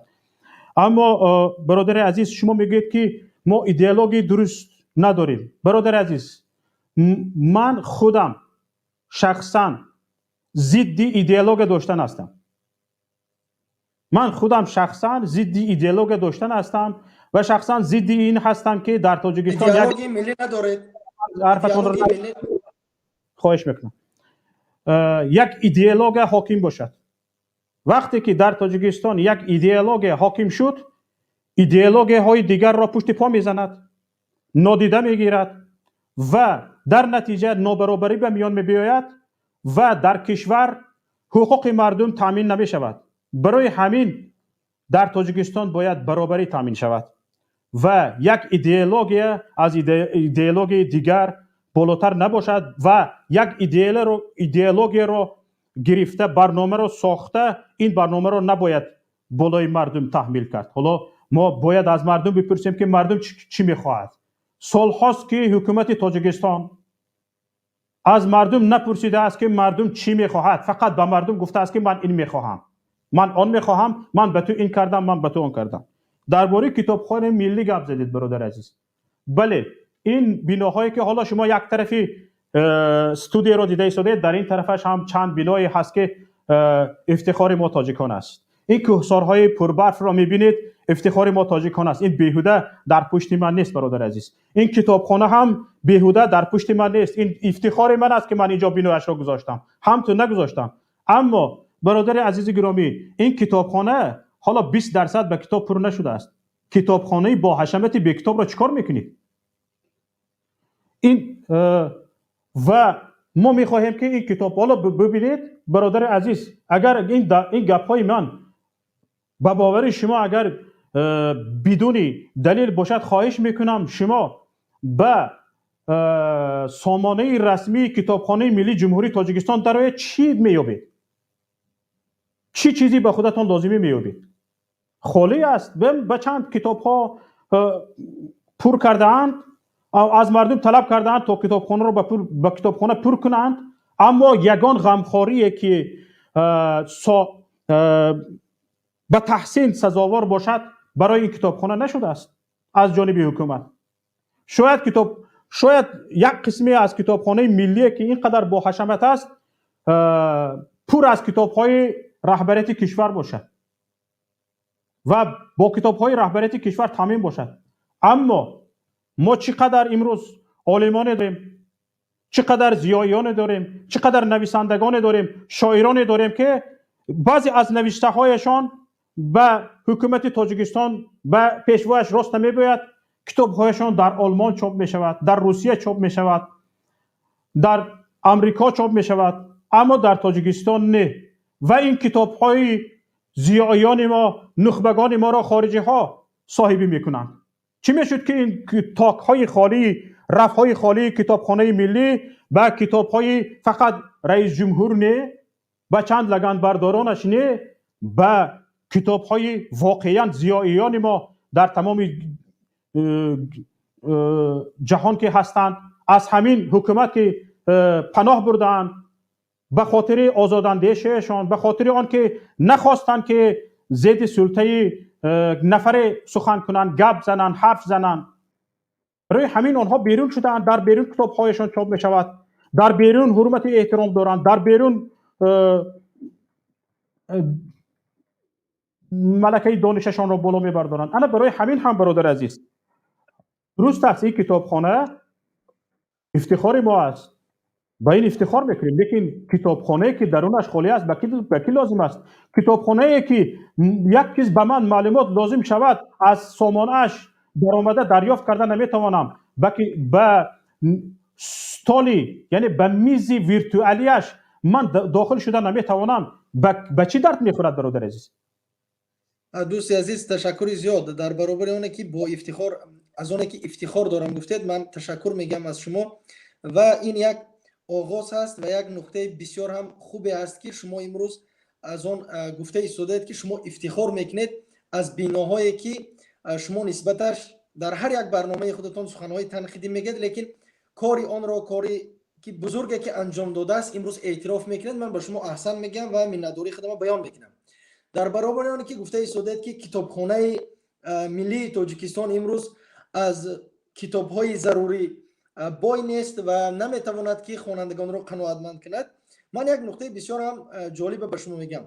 ببینید در برابر کتابخانه ملی که ما یک طرف بگذاریم، من در مؤسسه دولتی دانشگاه دولتی خوجند به نام اکادمیک باباجان غفورov کار میکنم و در همین آزمونه که ما همین سال تحصیل برگزار گردید در آغاز سال تحصیل بین جمهوری قزاقستان، قرقیزستان، ازبکستان و فدراسیون روسیه در بین مؤسسه‌های تحصیلات‌های عالی انا همین یکی از زینه‌های مقام‌های افتخاری رو کتابخانه دانشگاه دولتی خوجند به دست آورد و حتی به ما پیشنهاد کردند که همین طرز درست کارگزاری و خصوصا به نظام الکترونیک گذرانیدن خدمترسانی کتابخانه که این یکی از اصول‌های معاصر زمان امروز هست در دیگر جاها برای آموزش سمینار مشورت گذرانیده بشود و راهبریت کتابخانه ما همچون در آنجا ترینر گیم همین سمینار رو راهبری کنند و ببینید که امروز کتابخانه ملی که شما اگر همین برگزاری 20 سالگی سازمان همکاری شانگهای و اعضایان سازمان اهنامه امنیتی دست جمعی را دیده ایستاده باشید، آن روزنامه‌نگاران بین المللی که آمدند در آنجا از شرط و شرایط همین کتابخانه دیدن نمودند. اگر که نظرشان مثل شما می بود البته مقاله های تنقیدی میشد. ببینید از موقع تاجیکستان که در همان لحظه ها اگر امروز شما میگید که تحلیلگران بین المللی سخنرانی رئیس جمهور رو تحلیل بکنند دیگر من یک مثال عادی به شما میگم. ما باید امروز خواهیم نخواهیم باید افتخار کنیم و باید اعتراف کنیم که در موقعی که تاجیکستان نسبت به افغانستان داشت انم تحلیلگران بین المللی که شما میگید خودشان تحلیل نادرست از سیاست خودشان کردند و از آنه که طالبان در آغاز گفتند که ما اصلاح شدیم. ببینید برادر عزیز خیام الدین خواهش میکنم بیایید درباره کتابخانه که شما صحبت کرده بودید و من گپ زدم شما گپ زدید گشته برای همین من خودم که با کتابخانه گپ زده بودم درباره کتابخانه گپ شما رو قطع نکردم. من خواهش میکنم از موضوع دور نرویم. در این باره هم سخن در این باره هم ان شاء الله برنامه میکنیم و وارد میشیم حتما بحث میکنیم. حالا بیایید وارد موضوع همین روزه شویم. ببینید برادر عزیز ما در اینجا چند رقم ها را گفتیم. گپی من نیست، گپی خودی رئیس جمهور است. مثلا گیریم میگوید رئیس جمهور که ببینید در ناحیه سنگوار به مساحت 71,000 متر مربع منزل های استقامتی ساخته به مردم داده شدند. همین تا چه اندازه درستی دارد؟ وقتی که سخن از جانب رئیس جمهور می شود من بله اگر سخن از جانب رئیس جمهور همین گونه است البته که نفرانی هستند تحلیلگرانی هستند رئیس جمهور مشاوره همین من در برنامه هم گفتم که اینجا رئیس جمهور نه اونهایی که همین ورق را به دست رئیس جمهور دادند که در برآمدش رئیس جمهور آن را بخواند. شما میدونید هر رئیس جمهور چه خیلی ورق میخواند بزرگ میخواند. تعیین است که رئیس جمهور پیش از برآمدش اقلا یک بار نخوانده است. اقلا من به همین بارم که اقلا همین برآمده که در ناحیه سنگوار رئیس جمهور کرد و سخنرانی کرد همون ورق را اقلا یک مرتبه پیشتر میخوان پیشکی میخوان.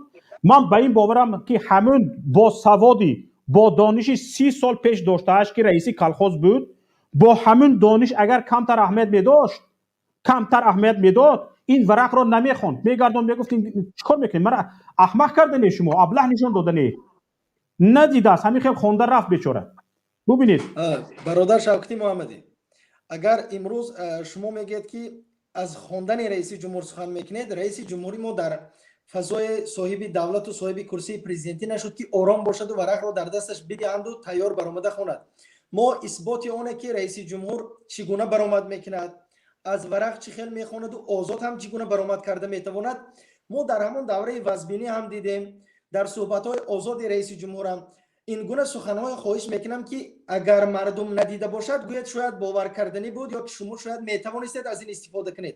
لیکن در همون لحظه های دشوار شما برآمدهای رئیس جمهور پس از آنکه که سوءقصد کردند در تئاتر کمال خوجندی، در اجلاس 16 شورای عالی، در جمهوری اسلامی افغانستان و در دیگر نشست‌هایی که با سابق همین گروه مخالفین داشت و با مردم کشور داشت، چگونه سخنرانی میکرد، چگونه باز. من باور کنید از آن امروز برنامه‌اش هم یک نقطه میگم، از اون که از برآمد رئیس جمهور گفتید ما حمایت با قشر جوانان کشور که ملاقات داشتن، ما در ملاقات من شخصا اشتراک داشتم. بسیار خوب برادر. شما از برآمد هم مسلکانه که چون محمد اقبال و چون دیگر که اینقدر خودشون ببینید، اگر شما در حقیقت همچون یک نفری که سیاست مدار هستید گویا اگر تحلیل سیاسی میکنید، من از شما خواهش میکنم همان نفر مرد و سیاستمدار همان است که خطاگی خودش و گروه خودش را گفته میتواند.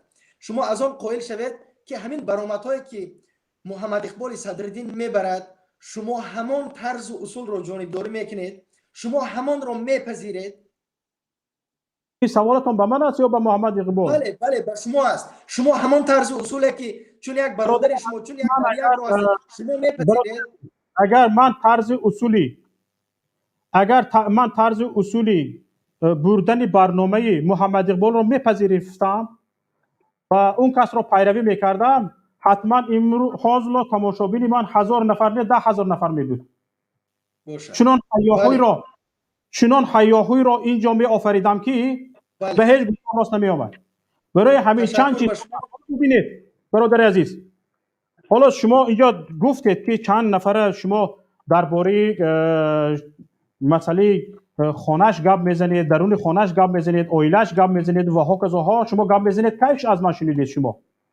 نه من ببینید از اون که شما در سیمای یک وزیر حکومت خواهش میکنم، حالا شخصا خود به خودمون برادر قسم میخورم که از نزدیکان رئیس جمهور، همان نفرانی که در اطراف رئیس جمهور کار میکنن، از عائله‌شان ما پیامک‌ها داریم که چگونه با عائله‌شان با زنشان مناسبت میکنن، چگونه آنها را عوض میکنن و چگونه آنها را پیش تو پا میزنن، چگونه با فرزندانشان مناسبت میکنن. کی همین گونه برنامه از من شنیدید؟ خودی همین روز برادر عزیز، خودی همین روز همین سحر از خوابم میخیزم، یک SMS دور دراز آمده است. یک همکارم یکی از نفران مهمی مقامات قدرت دولتی تاجیکستان تماس گرفته است، از بالای شوهرش شکایت کرده است که شوهر من در همین حال است. بعد من این را بگیرم بیایم با شما ژیالت پرس کنم، برنامه کنم. ما با این نفرانی که در درون خانه‌اش چه مشکلی دارد؟ هیچ مشکلی نداریم. همه در داخل خانه‌اش مشکل دارد. مشکلی نیست. من حتی دشمن امام علی رحمان نیستم. مشکلی ما چی است برادر؟ ما این حکومت رو حاضر چند بار من گفتم. ببینید عادی ترین مثال برای چی مردم مهاجر شدگی است. عادی ترین مثال در همه دنیا مهاجرت وجود دارد. این مردم این کشور به وای کشور رفتن نان میابند، مردم این کشور با آن کشور رفتن نان میابند. این وجود دارد. اما چرا مهاجرت مردم تاجیکستان از حدش زیاد است؟ چرا مهاجرت تاجیکستان در دنیا یکی از اولین ها می ایستد تعداد مهاجران و اکثریت مردم قابل مهنت تاجیکستان در مهاجرت هستند؟ چرا؟ برای آن که در مراجعت به جای کار به شعبه حفظ اجتماعی اهالی مراجعت کردن هیچ نتیجه را نمیبینن، هیچ امیدواری ندارن که این شعبه به داد آنها میرسد، به آنها جای کار یافته میدهد که آنها فرزندانشان را خورانیده پوشانیده بتوانند. این گپ حادثه بد جنگی نیست. بعد از برادر عزیز بعد از 20 چند سال جنگ است. اکنون حالا ببینید همین حالت چی را نشان میدهد؟ همین حالت وقتی که مردم به حکومت باور ندارند، به یک کمیته که باید شغل اهالی را حفظ کند، به مردم جای کار یافته تیحت هم تو به نامش وجود دارد و مردم به این شعبه به وزارت مهنت، مهاجرت و شغل اهالی جمهوری تاجیکستان باوری ندارند، مراجعت نمی کنند و به خارجه می روند و سرسال و سرگردان در زمستانهای سرد خنک کار میکنند. این نشانگری آن است که به این وزارت مردم باوری ندارد، از این وزارت مردم هیچ امیدواری ندارد. وقتی که این وزارت وظیفه جانی خودش را اجرا نمی کند، مسئولین این وزارت وظیفه خودشان را اجرا نمی کنند، این نشانگری آن است که این وزارت کارناشایم است. کارفرمای این وزارت رهبریت کشور کارناشایم است، از عهده نابرای است. باید این حکومت، این کابینه و این تیم به استعفا برود. گویای همین طلب ما همچون یک مخالف نادرست است. ما اینها رو دیگر یگان چیزی زیادتی طلب نکرده ایستادیم. 30 سال شد. شما آیا یک شخصی زمانی استقلالیت، یک شخصی که نانی شاید کمونیسم را نخورده باشد، اتحاد شوروی را نخورده باشد، فقط همین نانی استقلالت و زمانی عصر 21 را خورده باشد، شما آیا قبول دارید که یک نفر 30 سال نمیتواند 30 سال در رأس حکومت باشد؟ برادر عزیز، من در چندین انتخابات اشتراک کردم. یگان انتخابات تاجیکستان شفاف نبود. سال 2015 در انتخابات مرا رئیس امنیت ناحیه اشت به کابینتش دعوت کرد. خسرو نعیموف بسیار آدمی خوب است، من بدش نمیگم، بسیار آدمی خوب است. گفت که همراه پیش رئیس ناحیه میرویم. از این بای عظیم فالا برادرش در روسیه یگانه تاجیکی که عضو پارلمان روسیه از حزب روسیه واحد شد، یدینه روسیه. و پیشش به نزد رئیس ناحیه رفتیم. ما قریب 30 نفر نامزد به مجلس ناحیه داشتیم، به مجلس خلق ناحیه. 2 نفر به مجلس خلق ولایت داشتیم. 1 نفر نامزد به وکیلی مجلس نمایندگان مجلس عالی جمهوری تاجیکستان داشتیم. از من جنگ نکردن، به من تلاش نکردن، به من خواهش کردن که این نامزدها رو همش را روی خطش را بگیریم، چون که فرمان از بالا شدگی. وقتی من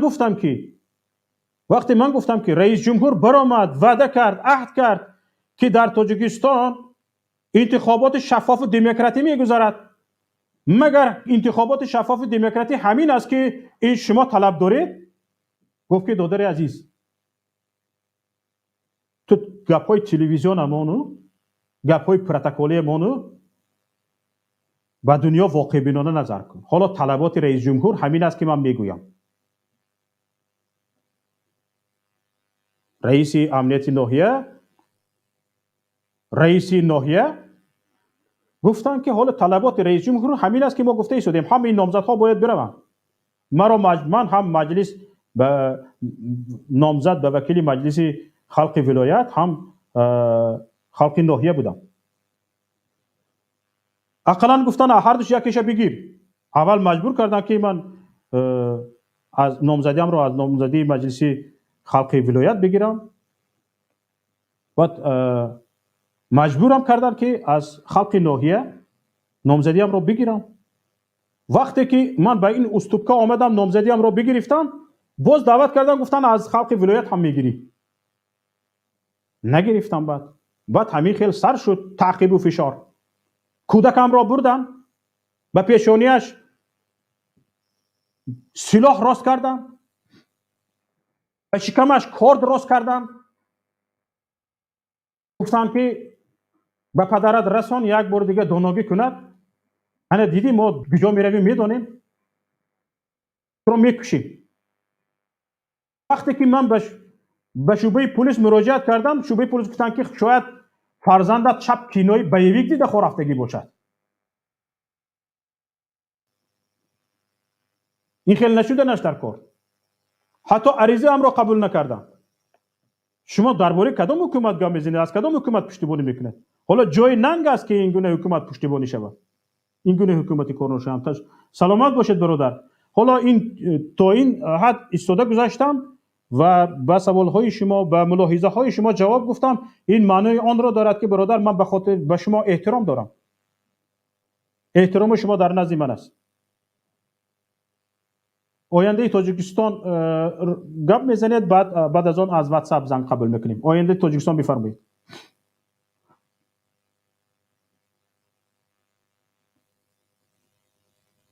الو،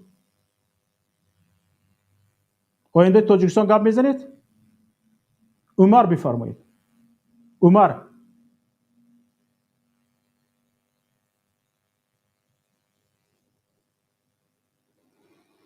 عمر گپ میزنید؟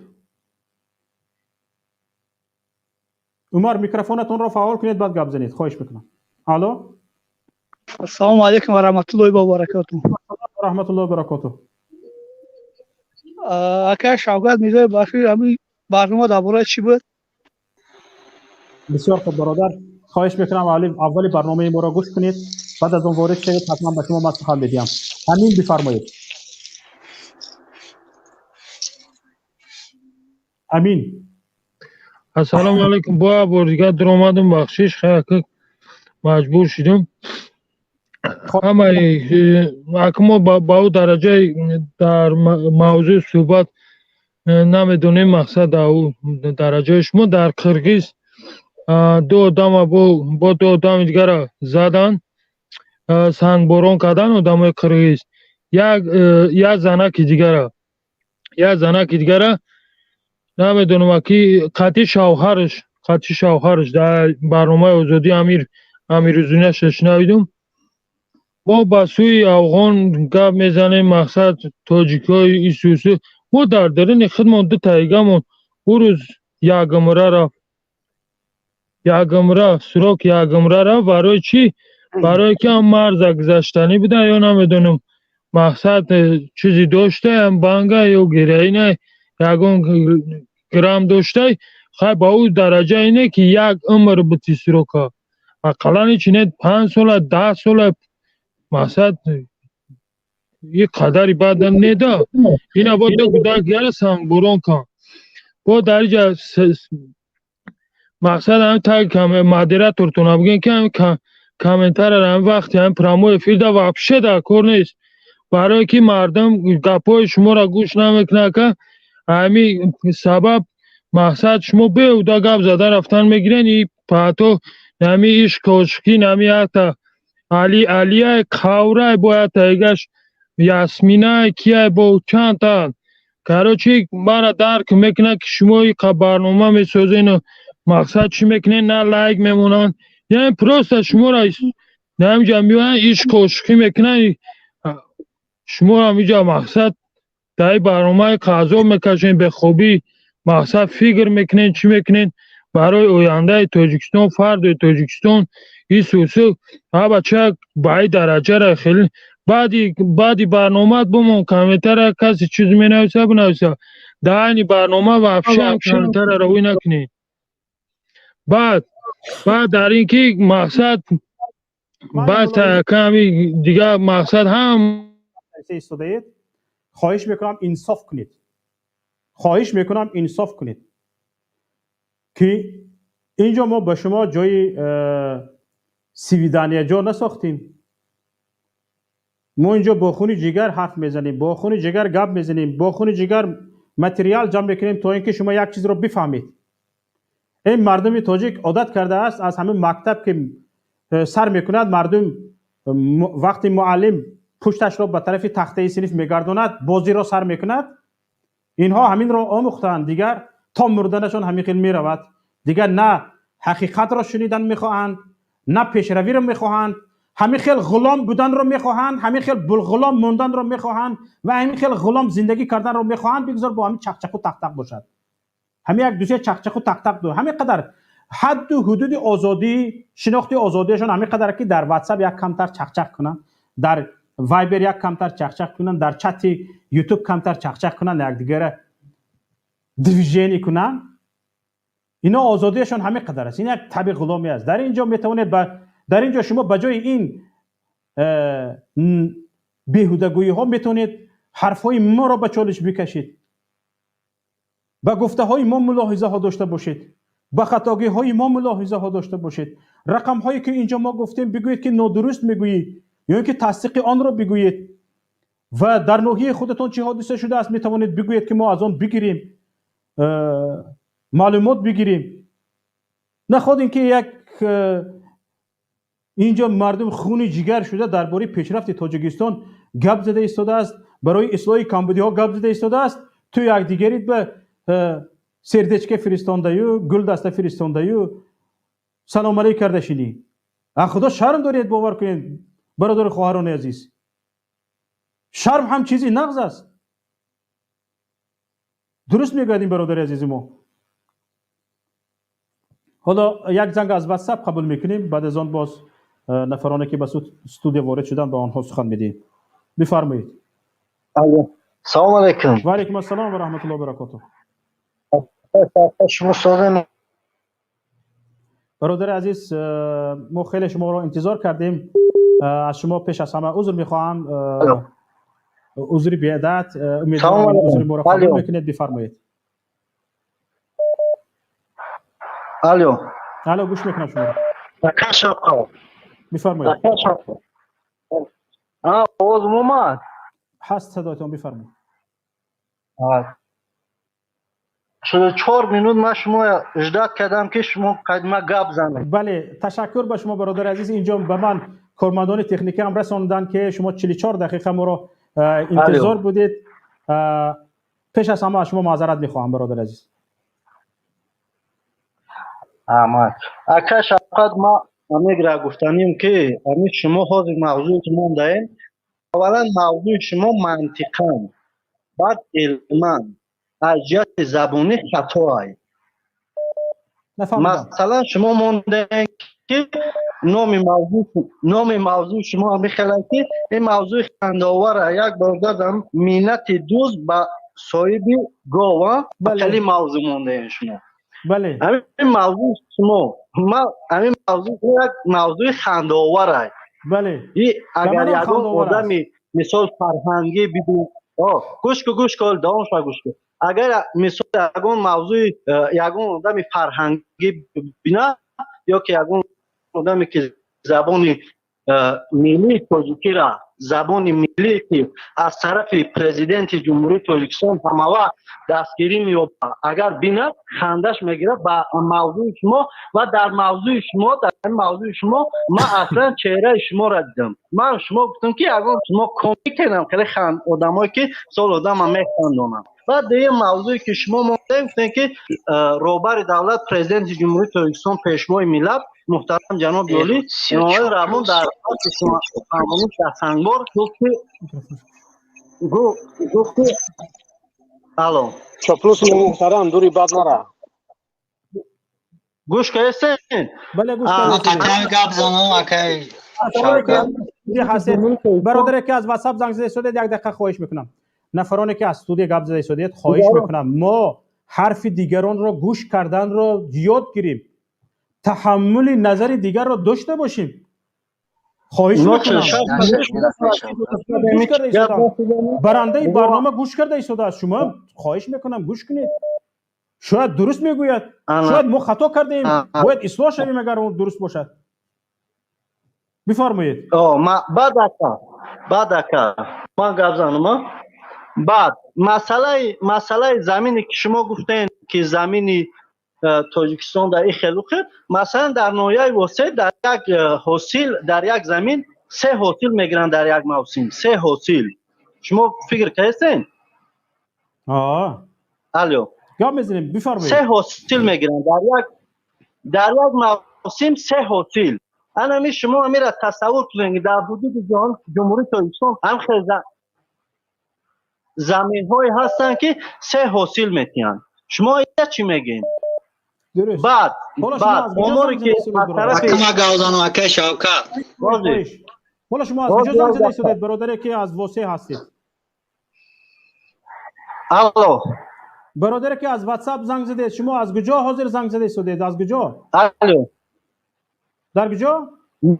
ما حاضر فدراسیون روسیه زنگ زده. از فدراسیون روسیه واسه در یک سال 3 مرتبه حاصل میداده باشه شما در روسیه چه علف میخرید؟ شما این مسئله را جوش تمونین. این مسئله مهاجرت مسئله مهاجرت جوش تمونین. مسئله موضوعی که بیان موضوع اساسی گفت. مسئله موضوع اساسی موضوع مهاجرت ای برادر. در روسیه چه علف میخرید؟ آخه اکا شما میگون موضوع مهاجرت از مونین در روسیه ما چیکار میکنیم نمیکنیم شمونین. تمام برادر. یک دقیقه شما اثبات کنین که اگر شما در ناحیه واسه شرایطی در یک سال 3 مرتبه حاصل گرفتن داشته باشید چرا روسیه رفتید؟ روسیه مثلا ما یک چی میگم اکا حدود جمهوری تاجیکستان یک کشور خرد است. یک کشور خوب. ما درباره خودم شخصا گپ میزنم. شما برای که مرا شخصا سوال دادید. یک حدودی معین داره مثال میشه موقع زمین داره ما همه چی داره. نه که من خواستم که همین تجارت خدمت روش بتم برای همین فدراسیون روسیه رفتگیم. کدام تجارت مشغول هستید؟ اگر مخفی نباشد به کدام تجارت مشغول هستید؟ اگه جواب گرفته بین شما درباره شخصی شما اگه بپرسیدیم اگه شما کیان چی نپرسیدیم شما تا اگه بیا موضوع دیم مالش برادر اساسی را گفتم. من پرسید ما جواب میتم یا مشکل نداره. مالش گپ زنید برادر. گپتون کنید. گوش کنید.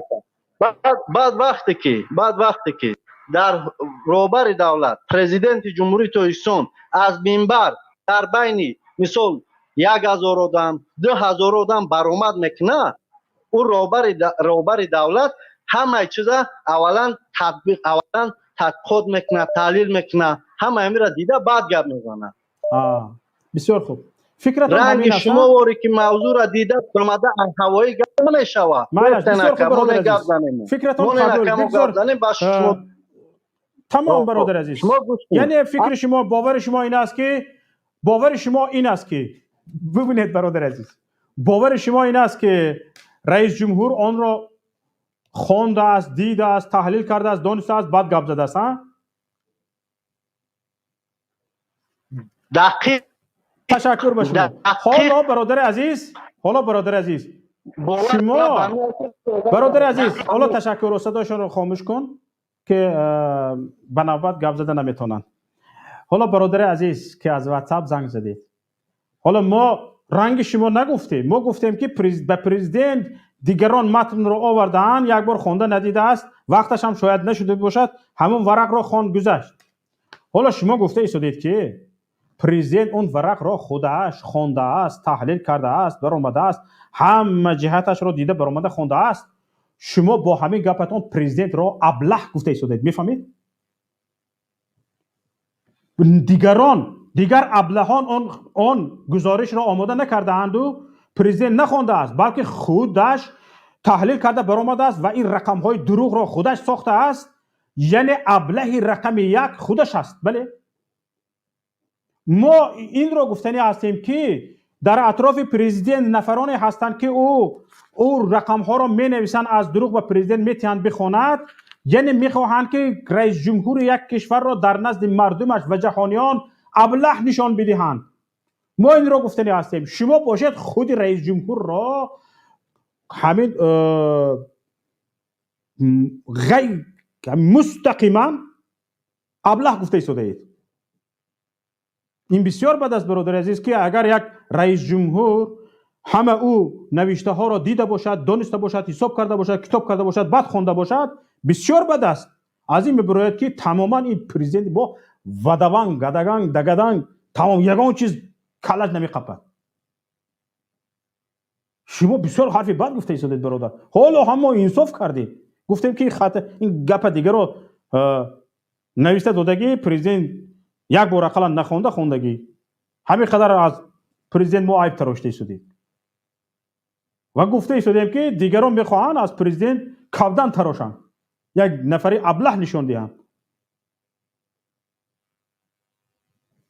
تیشه بفرمایید. تیشه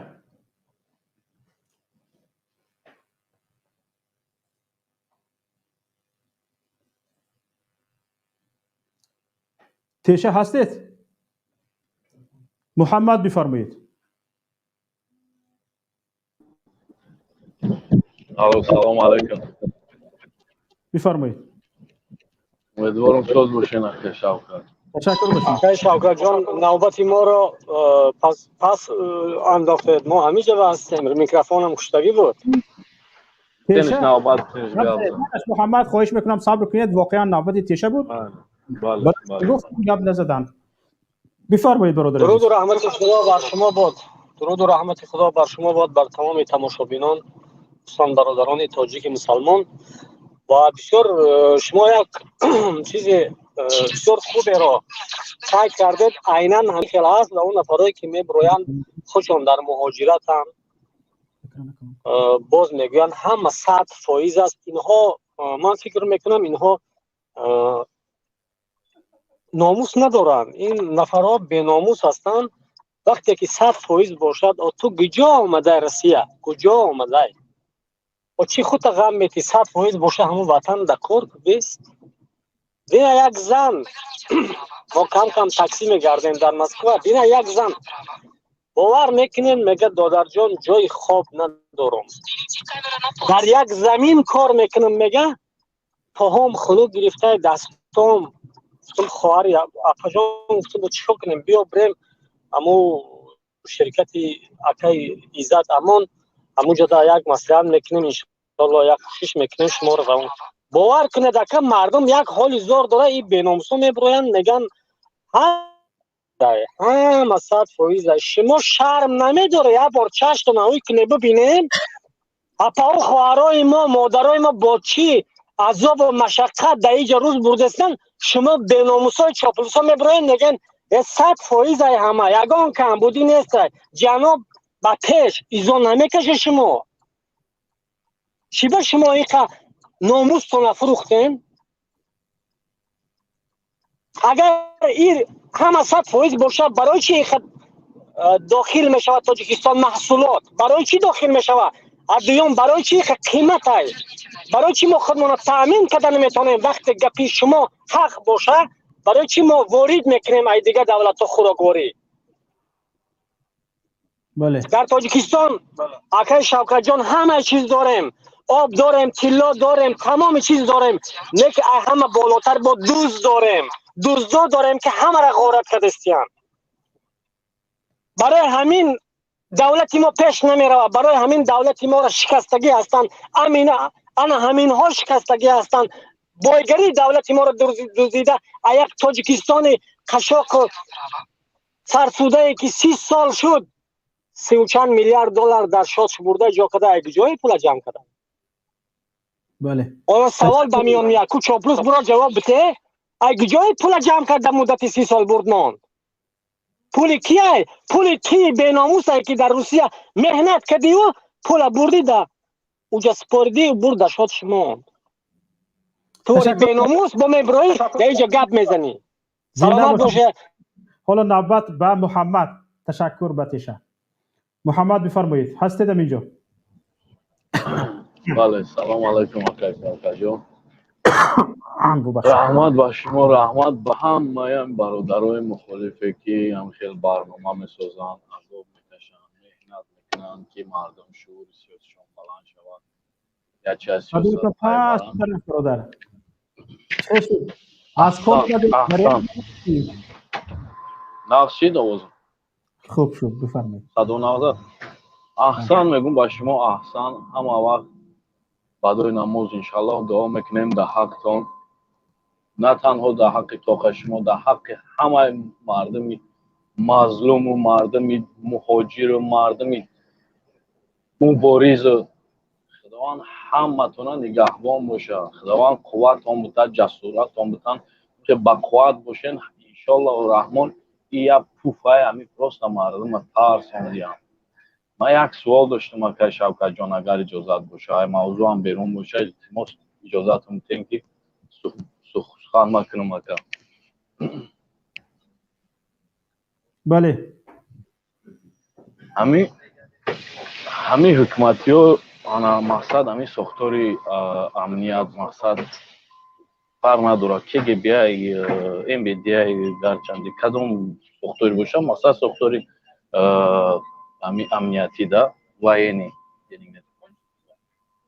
مقصد همین در بین همین بسیار وقت ما مشاهده میکنیم همین برادران مخالف میگن که نه همین آدما بعدن نغزاش هم هستن مثال گپ بله درست است بله بله من فکر میکنم که که شوکت چی با همین نغزایی که میگن همین نغزاش یک بار نمیبره در اینجا با مردم صحبت کنم یک هماهنگی کنیم خیلی در چنده هم درون کار میکنن یک معامله نقص کنیم ما هم یه روزای پگاه روز دیگه شای هفته پسای 10 روز پس شای خیزیم یک کار انجام بدیم و هم برادرها چی بسی بیاز نمیبرویم برای نه برادرها از شما احترامانه خواهش میکنیم در همین حکومت شتگین هر یک خیلی گفت همون امام علی خودش که هر یک لپسنگا در کتیفاتون زدگی خیلی شما مردک نیستین شما دمی چین امام علی نمیشین خیلی یکم من نمیدونم شما یکم اصل نیسورتین چی خیلی من میره چی خیلی بفهمم این برادرها شما برادرانی که در همین فرمای نظامی بروین همینجا صحبت کنیم بروین همینجا صحبت کنیم با مردم یا هماهنگی کنیم ببینید برادر عزیز درست است که در ساختار امنیت خیلی انسان‌های خوب هستند ما این را رد نمی‌کنیم حتی حالا در همین برنامه اگر از اول مرا گوش کرده باشید من درباره یک رئیس امنیت در ناحیه 8 صحبت کردم که تا سال 2015 نمیدونم بعد از تاجیکستان برآمدن من چند سال دیگر در ناحیه بود رئیس امنیت بود بی‌نهایت بچه خوب بود اگر خطا نکنم در پاکستان تحصیل کرده بود از علوم اسلامی هم خبر داشت فرزندانش عائله‌اش هم با خیلی شخصانی با عفت بودن و مناسبت‌هایش هم خوب بود بد نبود این خیلی انسان‌ها واقعا وجود دارن هر کجای باشه من از او با نکویی نام میبرم چون که خیلی انسان خوب بود چون که من از او پیشتر از این خسرو نعیموف پیشتر چندین امنیتی ها را در آنجا واخوردم و هم صحبت شدم زیر لطوکوب آنها ماندم که از آنها از زمین تا آسمان فرق میکرد و میدونم که در مقامات قدرتی هم خیلی انسان‌های خوب هستند و حالا هم با چند نفری آنها از خود مرکز کمیته دولتی امنیتی ملی تاجیکستان با ما زنگ میزنند بعضی از خبرها را میدهند و بعضی از مشورت‌ها را میدهند و بعضی از مصلحت‌ها را میدهند اما ما با آن داده نمیشویم شاید اون مصلحت و مشورت‌ها که ظاهراً دلسوزانه است ما را به یک ورطه دام تله دادن باشد ما این را اول تحلیل میکنیم بررسی میکنیم شاید یک ماه و 2 ماه تماما به آن اهمیت جدی نمیدیم و بدون آنکه اهمیت جدی داده شود رسانه‌ای کرده شود اون آموخته می شود اون گپ ها و نهایت در یکی از جمله ها شاید استفاده شود مثل امروز که چندی از آنها استفاده کردم برای همین برادر عزیز حالا من فکر میکنم این گونه مناسبت ها که مقامات امنیتی مقامات قدرتی با مردم دارند با مخالفین دارند وقت افشا شدنش وقت آشکار شدنش نیست و آنها این را خوب میدانند و آنهایی که عین حال از مقامات قدرتی هستند و مقامات امنیتی هستند و ما با مخالفین کار کرده ایستاده اند، خودشان میدونند که حال وقت این نیست که خودشان را آشکار کنند. انا برای همین هم آنها حالا آشکار نشده اند. برای این خاطر جمع باشید برادر عزیز، اگر وقت آن رسید که آنها باید خودشان را آشکار کنند، انشالله آشکار خواهند کرد. که شوکت جان، ما با چی نظری گپا گفتم، ما نمیگیم که آشکار کنن مقصد که میگن ما فلانچه مثال کپیتانم ایستنم یا اوستنم یا فلان بیسمدم، ما نمیخوایم که چون آشکار کنن یا مثال آشکار مثال کنن. اما مقصد وقتی برادرایی که در نظامی هستند او قوت ما هستند، اگر وقتی که یک تایما میبره سخن میکنن، شخصا ما به نهایت جدا هم مثال گوش میکنم. کدا مقصد ما باوری دارم که هم خیلی برادرها بسیارتر بروین همه برادران را گرفته ایستادیم. انشالله با فرصت شاید حتما صحبتتون را ادامه میدهید. حالا نوبت را به شمس الله دهیم با اجازه. شمس الله بفرمایید. سلام علیکم. و علیکم السلام و رحمت الله. همینجا برادر خیام بود، برامد گفت که امام علی در وقتش آزاد گپ میزد، وقتش آزاد چیز میکرد، اوجه دکازت کرد که او میتونه گپ زد. او 30 سال پیش بود. 30 سال ده آدم ممبره یا نمورده قریب مردنش تغییر یافته.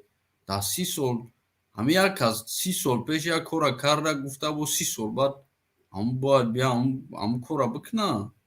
خیلی نمیتونه دیگه، پیر شده، فرسوده شده. و خیلی همی گفته سن که همی مایزده و خیلی تو دکازت که همی اومالی مایزده نیسته، نمیتونه خونده، هم ورقه نمیتونه، اوژه گپو را گفته نمیتونه، حرفی سره شه میگه، شل میگه، شل هم دادنش اوژه دندش گپ شنه میگیره و رنگ نو کشیده. کی بود او؟ خروشوف بود، یک تا در کالیاسکا بود که در داره اتحادیه شوروی که هم تاریشیده بود، این هم تاریشیده گیه، هم اوژه ماینه سرش نیست شیده گیه همی آدم بچه بوده که سنگش گپ شنه میگیرن. شاید که خیلی نمالی بگذار میگه بعضی ها میگن که خودش نمیدونه یا که خودش نیتی نیک دوره و نه که فرزندوش گنده چه، بگذار همه خیلم باشه، همه خیلم با ضرر ما همی آدم گپ شا گوش نمیکنن هم بیچاره را خیلی اوخی همی آدم باید بره و حالیش شود چی با میبروین همجا با چاپلوسی هم را میکنه. 2 روز بعد این حالیش میشه، بعد ما ترا دیگه چه خیل چی میکنیم، حمایتت میکنیم یا میقپن یک کورچات میزنن میره. دور وقت در طرفدار امام علی بود میگم، بعد هم میشوم خیلی نکنین و طرفداری هم را نکنین، برادران میدونین که همون گناهگار با رو شد میبروین.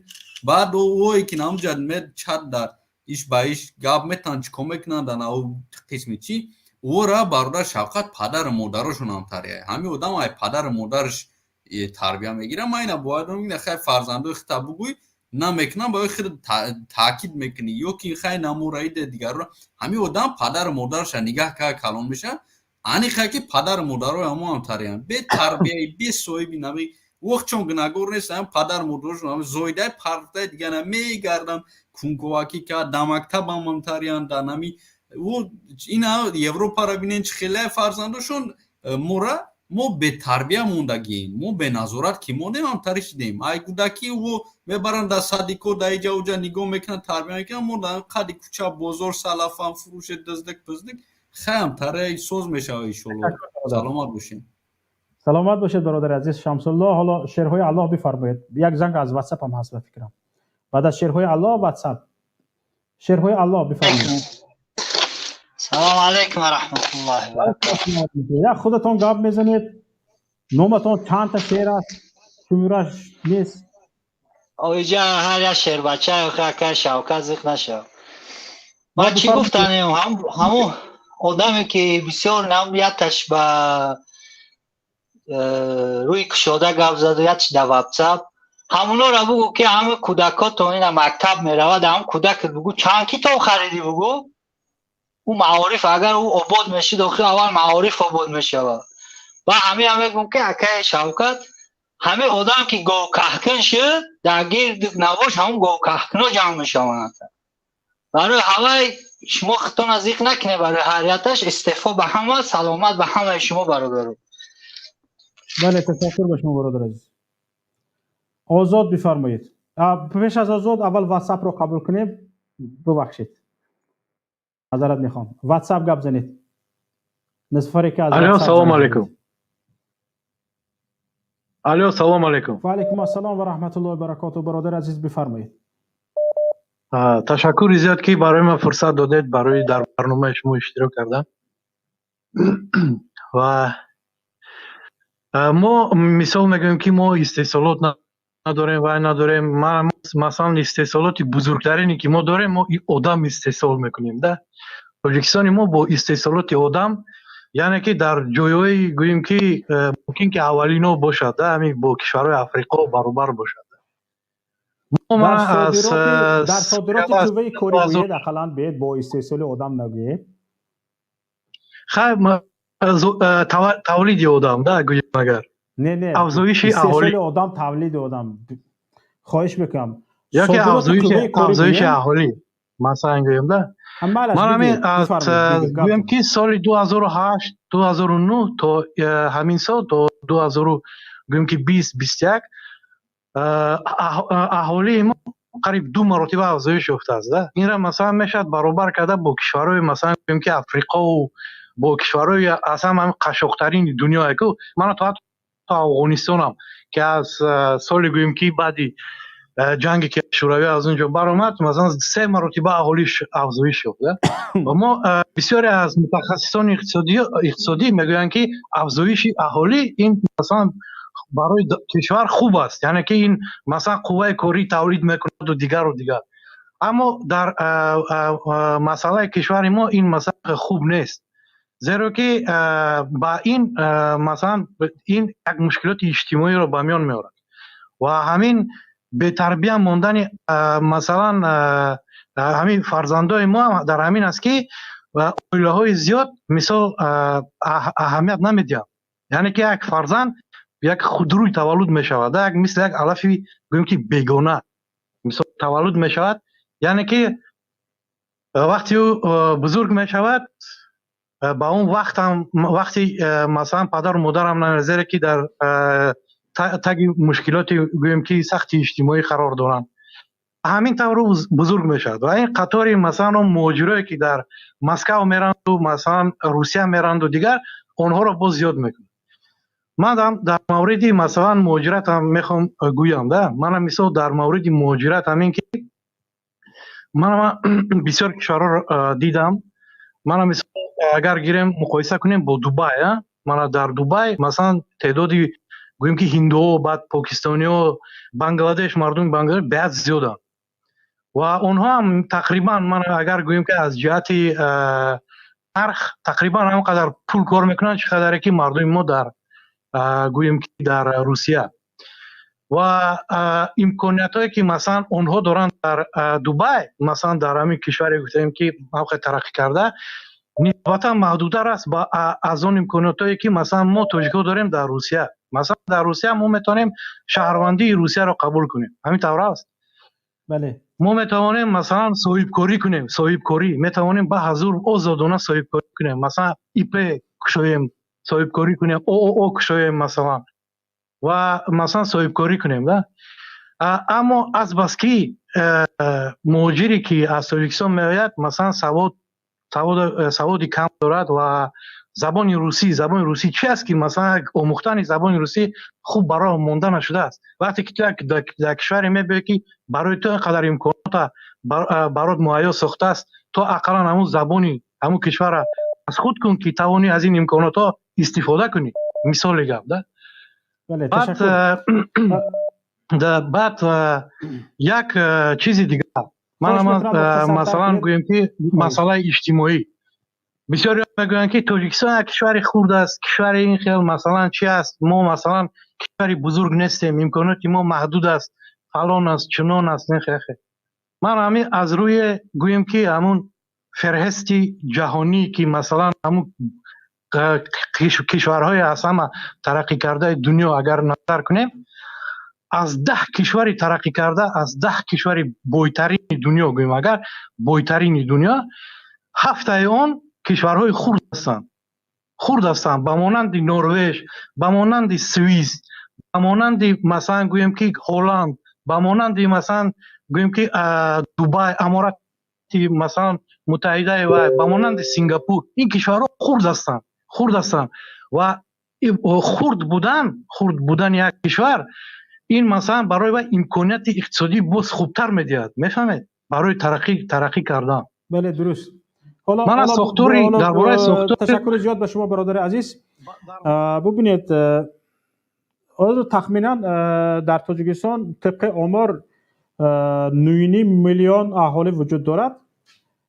بسیار هم این رقم زیاد است.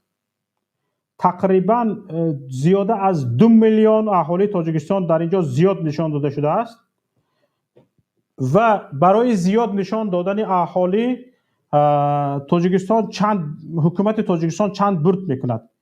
یکم میتواند در دلخواه انتخابات تقلب کند، از زیاد نشان دادن حساب اهالی مردم میتواند تقلب کند. چیز دیگر دویمش این است که از زیاد نشان دادن اهالی جمهوری تاجیکستان گرانت هایی که قرض های بی بازگشت که از سازمان های انستیتوت های اقتصادی و سازمان های بین المللی و کشورهای علاهیده به تاجیکستان وارد می شود به تعداد اهالی است و از این لحاظ تعداد اهالی زیاد نشان داده می شود و قسم زیادی آن به همین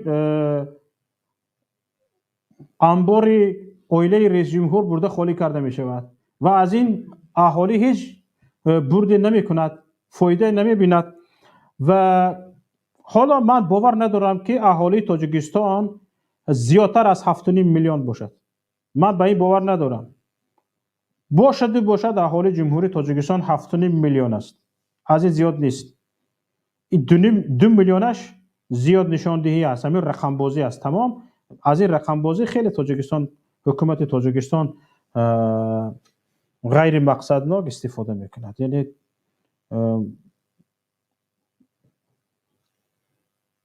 برای تقلب انتخابات، برای از خود کردن کمک های بین المللی و هاکذاها خیلی برای حکومت تاجیکستان این فایده آور است. زیاد نشان داده اهالی تاجیکستان من به این باور ندارم، اما با اینه که شما میگید کشور خرد باشد، برای این یکی از امکانیت هایش است برای پیشرفت است، برای پیشرفتش درست است. من با شما موافق هستم.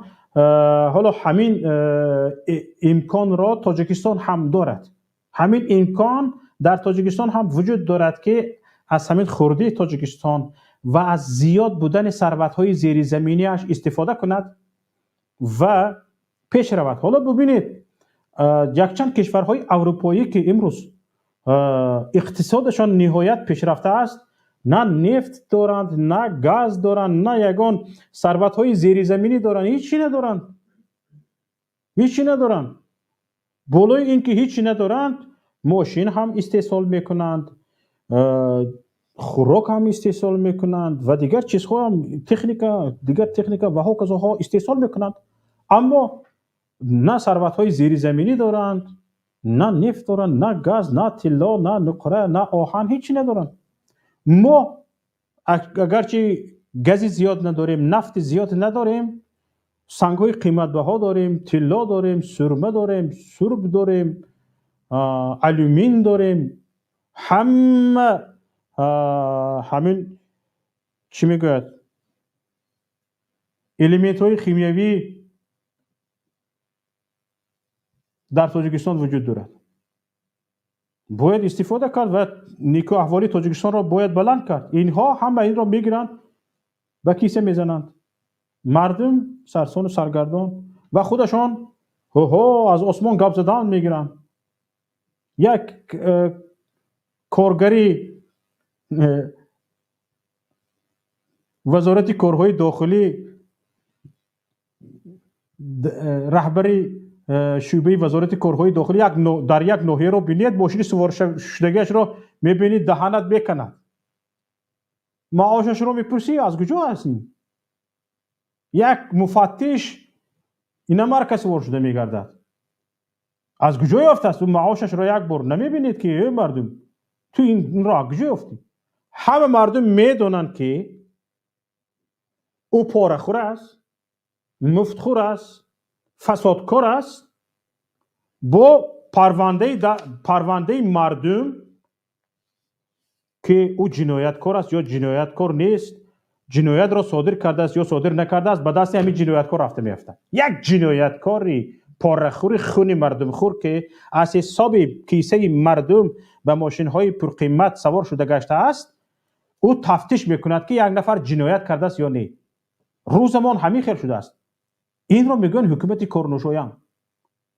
باز میگوید این محمد صدای انا صد یک مبادا به یگان جرم نکن، گناه نکن، جنایت نکن. مبادا یک بار گپی حکومت نگفته بین چه؟ آزاد گپ زنید. آزاد همونه که سیب دارید در اوترتان. یک پول کافی هم بوده است به فکرم. سلام علیکم. و علیکم السلام و رحمت الله و برکاته. نو دیدم کافی با سیب خوردنه. خیلی کنیم اکو نازو سازید. نوش جانتان باشه. بفرمایید. اولا به همه مردم تاجیکستان خیلی سلام. تاجیکستانی با اون آدمی که واتساپ زنگ زد گفتنی هم که 3 بار حاصل میگرفت است که خبر داره که طرف ما با 2 سال بازه آب نمیبود حتی. بله. یک بار حاصل گرفتن نمیتونه.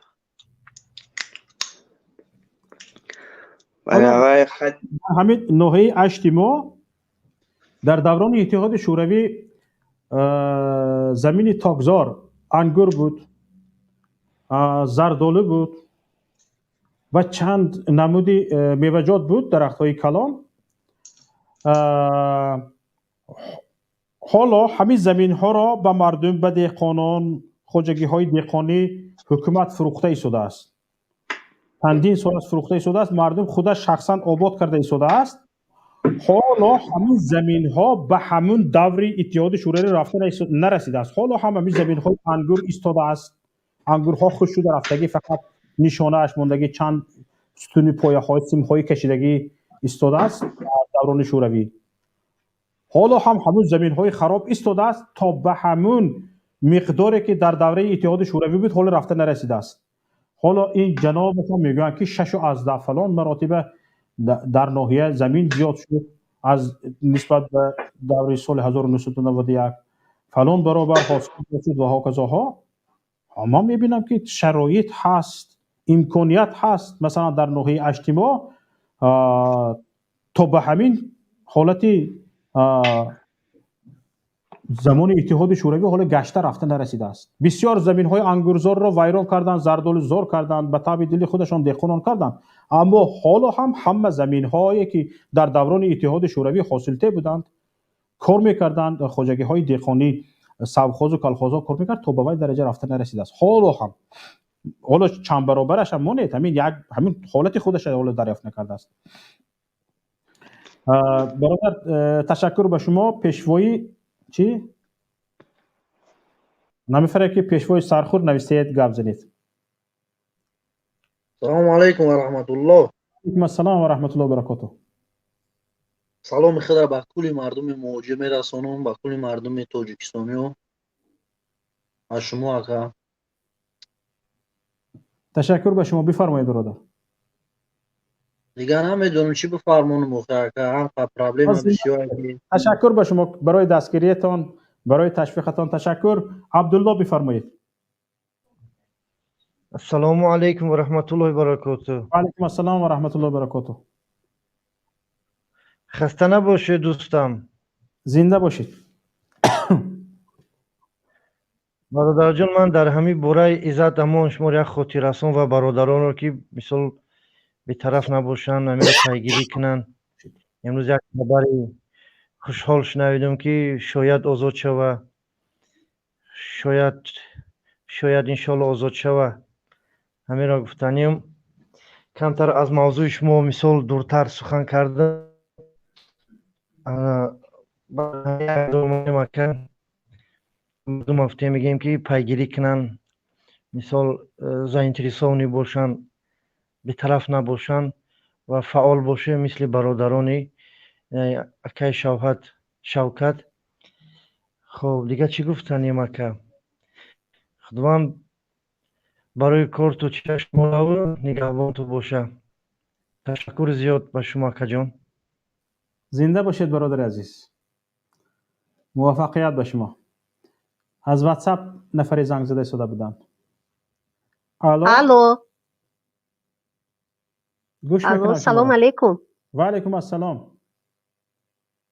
برادر شوکت وازی برادر برآمدن از کامنتاریو شکایت کردن از نام علی میلش ما راضی، لیکن به نام نسیمه گفتنی چرا به عزت نفس یک دختر میرسن. من نسیمه موسویه، من در کامنتاریو فعال هستم، من طرفدار شما و یک از گپای قبیح زدن. من گفتم اگر به شوهری مورم هم از تو چالپوس میبخشه، تو اینجا جای گپا نیست. برای چی وای برادر به عزت نفسی او میرسد نام نسیمه گفتنی نام زن رو میگیرد. من شکایت دارم. اول یک زیر نخونده ندانسته من چند سال شید در برنامه های شما دستگیری میکنم. من زنی مهاجر، من زنی کلانسال. برای چی به عزت نفس یک شخص میرسد؟ خب تشکر زیاد خواهر عزیز. میدونید از این سخنرانی شما بیشتر از همه مرا چی خرسند کرد؟ بیشتر از همه من از آن خرسند شدم که یک مادر میبراید از حقوق خودش دفاع بکند، میگوید این گپ رو من نگفتم، مرا تهمت نکن.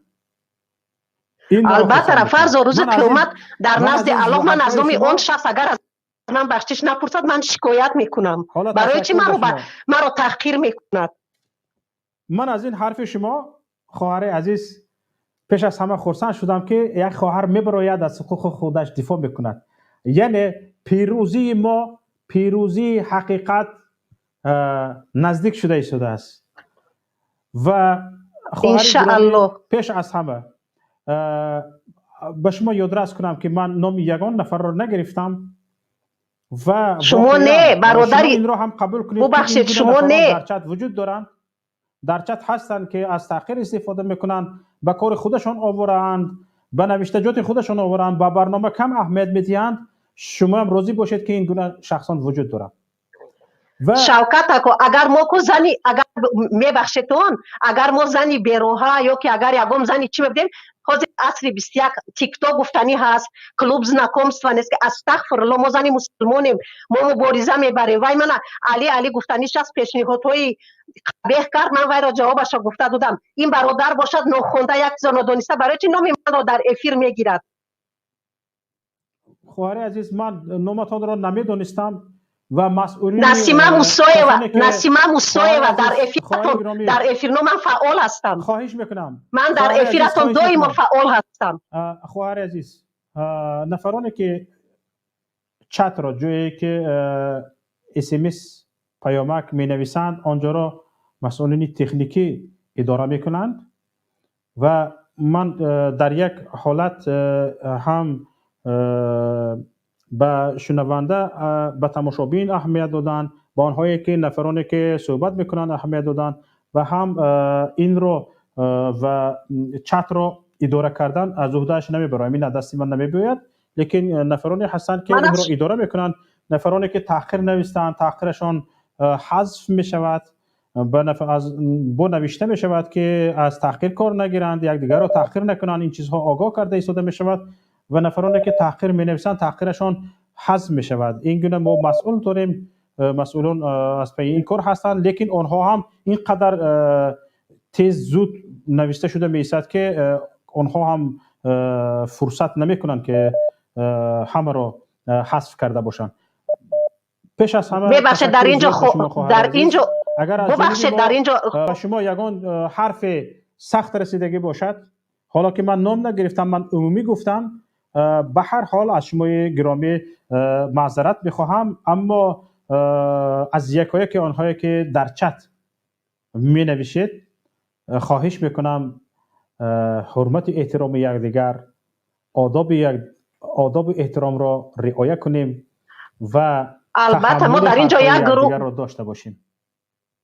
برادر شوکت من فراخیر امی را قید کردن است. ما در اینجا یک گروه به نام لیو الخ برادر دمیر جان احمد علی خواهران انا جان هم ما یک گروه مبارزه ما طرفدار شماییم. خواهش میکنم ما را نادرست نفهمن. ما هممون برادر یک خون یک جان هستیم ان شاء الله. در آخر دعاگوی شماییم برادر عزیز. زنده باشید خواهر عزیز. تشکر زیاد. حالا حریب محسن بعد از همین نفر ما انشالله که برنامه رو به اتمام میرسونیم. حریب محسن بفرمایید.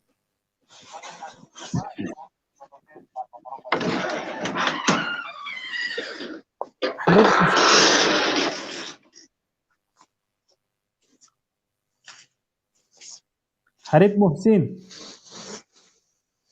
فرصت رو از دست ندهید برادر. دادید از دست. یک زنگ از واتساپ اون کس رو هم ناامید نکنیم. با همین برنامه رو با آخر میرسونیم. بعضی از خلاصه های هست که من انشاءالله برایتان خواهم گفت. زنگ واتساپ. الو السلام علیکم رحمت الله. و علیکم السلام و رحمت الله و برکاته. سوزن تینجی اکا سلامتی هست. الحمدلله امیدوارم خودتان هم تینجی صحت و سلامت باشید. میخواستم همین برادرها خواهرها در یک نصیحت کنم. خودم یک بچه یاشم ولی که شاعر میگه که کلان سالی ندارد اعتباری کلان عقلی بود مقبولی باری. بله. کلانی خواهی را معنی طلب کن نه اینکه دل بر شموی لب کن. برادران عزیز و خواهران عزیز ما ای پریزیدنت گام میزنیم ما ای چی گام میزنیم یک با ای قرآن و سنت گام نمیزنیم که جناب رسول الله صلی الله علیه و سلم گفتن من بعد از خود دو چیز را میمونم. مقصد به همون چیز اگر چنگ بزنید شما در زندگی کامیاب میشید. درست است برادر؟ برادر عزیز این برنامه ما از برنامه هایی که از قرآن و سنت گام میزنند درجهش کمتر پایین تر است.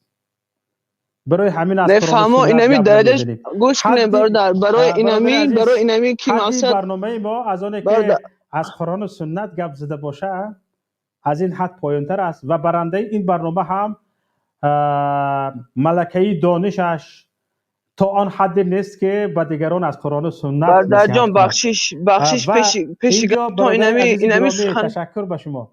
اینجا برادر عزیز گرامی برنده این برنامه که بنده حقیر هستم به خودم روا نمیبینم که با همین عقل و دانش که دارم از قرآن و سنت به مردم گپ بزنم چون ناکفایه میدونم. برادر عزیز این چیزی که ما بررسی کرده ایستادیم عقل هوش من همین قدر به میرسد و دانش من همین قدر به میرسد و حالا هم باید دانسته باشید که برای این معلومات را آماده کردن من از چند دوستان برای تحلیل چند رقم ها خواهش میکنم که در این باره نظرهایشان را بگویند، نظرهای آنها را میگیرم. برادر عزیز برای همین انیق است که وقتی که نظرهای آنها پیشم آمد من این چیز را صرفم میروم، لیکن وقتی که از قرآن و سنت گپ میزنی باید مسئولیت رو حس کنی، باید مسئولیت داشته باشی که تا این حد ما نیستیم. برادر عزیز انشالله امیدوار هستم که نفرانی هستند که حدشان از ما بالا است از قرآن و سنت با خبر هستند. من هم به کانال های یوتیوبیشان وارد شده سخنهایشان را گوش میکنم. یکی از آنها اگر نمیدونسته باشید اگر گویید که کدام کانال ها را توصیه میکنی من به شما کانال انیس تیوی را توصیه میکنم با زبان عربی با زبان انگلیسی با حروفات انگلیسی انیس تیوی نویسید. یک برادری هستند که چندین سالها در دانشگاه تاجیکستان درس گفتگی هستند. حالا عنوانجوی یکی از دانشگاه‌های با نفوذ روسیه هستند و عین حال در اروپا فکر میکنم در یکی از کشورهای اروپا کاری علمی برده ایستادند، روانشناس هستند، اسلام شناس هستند و از قرآن و سنت باخبر هستند. خیلی موضوع ها را جالب گرفته میبرند و جالب سخن میکنند. وارد شوید حتما از قرآن و سنت بشنوید برادر عزیز. حالا فکر میکنم چندین سال است که از نزدیک با برنده کانال یوتیوبی انیس تیوی صحبت نکردیم.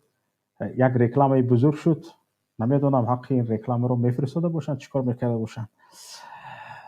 خب تماشابینان عزیز، هر یک آغاز را انجام است و این برنامه ما هم در حالت انجامیابی است. تشکر به نفرانی که در برنامه شرکت کردند و هم سخنرانی کردند. تشکر به نفرانی که پخش کردن تکمه لایک را دریغ نداشتند. تشکر به نفرانی که فکرشان با فکر ما راست نمی آمد ولی با وجود این برآمدند، کوشش کردند که نادرست گفتنهای ما را ثابت کنند و تشکر به آنهایی که کوشش کردند که ما را به همین حکومت باور کنانند. این هم یک عمل خوب است و یک کوشش است. حکومتی که در غم مردمش است پیش از همه اعتماد به خودش را در قلب مردم ایجاد میکند. حالا من فکر نمی کنم که این چند نفری که برآمدن از حکومت دفاع کردن شخصان فرموده حکومت باشند. اینها نفرانی هستند که خودشان این حکومت را دوست می‌دارند و میخواهند همه مثل همینها این حکومت را دوست می‌دارند و برآمده گپ زده شدند. این حکومت اگر میخواست اعتماد مردم را به دست بیارد، باوری به خودش را در دل مردم زیاد کند، نفرانی دارد که خیلی سخنور هستند، خیلی سخنگو هستند، خیلی دانشمند هستند. آنها را رهسپار میکرد به این برنامه ما وارد میکرد، اما آنها جیب خاموشند برای اینکه این حکومت در غم اعتماد مردم را به دست آوردن نیست. این حکومت به این اعتماد مردم توف کرده است. اعتماد داری، اعتماد نداری، چه فرق دارد؟ همه چیز در کف دستش است. از این دستش به این دستش میپرتوید، از این دستش به این دستش میپرتوید. جابجا گذاری کادرها هم همین است. یک تیمی جنایتکارش، یک عضوی تیمی جنایتکارش جنایت کرد، از این دستش به این دستش گرفته میپرتوید. به خاطر به وظیفه دیگر گذاشتنش از فلان منصبش به استعفا فرستاده شد. بعد اینجا هم دزدی میکند، به این دستش میپرتوید. به خاطر به کار دیگر گذاشتنش از وظیفهش سبکدوش کرده شد. تمام به وظیفه دیگر میگذارد، دزدیش آشکار میشود. همین خیل رهبر قاسمیویچ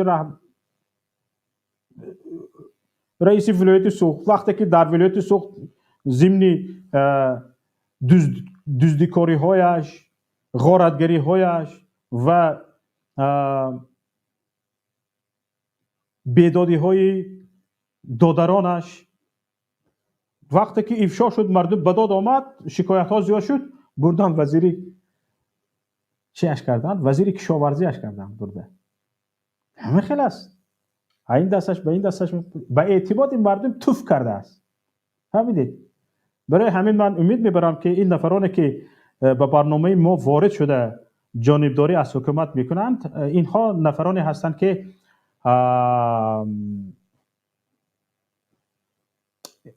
هرچند دانشمند هستند یک کم زنبی روت شدگی هستند.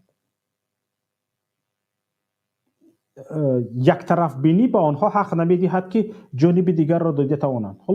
حالا تماشابینان عزیز، یک تماشابین ما به عقب من به این فان برنامه اشاره کرد که اینجا چند حتی این طرف نمایان نیست، همه پرچمی پرافشانی که درازه 60 متر برش 30 متر است در همین این پلوی من هست. باز مجسمه اسماعیل سامانی هست در استودیو. حالا یکم وقت این طرف میگردیم، از این طرف برنامه میکنیم. اونجا باز یک بینای دیگر هست و درست است، ما این رو رد نمیکنیم. حتی باعث افتخار ما است که در اینجا ما نمایش میدهیم، اما این مضمون آن رو ندارد که این بناها پوشیده شده و عقل امام علی رحمان باطیمش در آمد. برای همین تماشاگران عزیز گرامی، خواهش من از یکایی که شما این است که حتما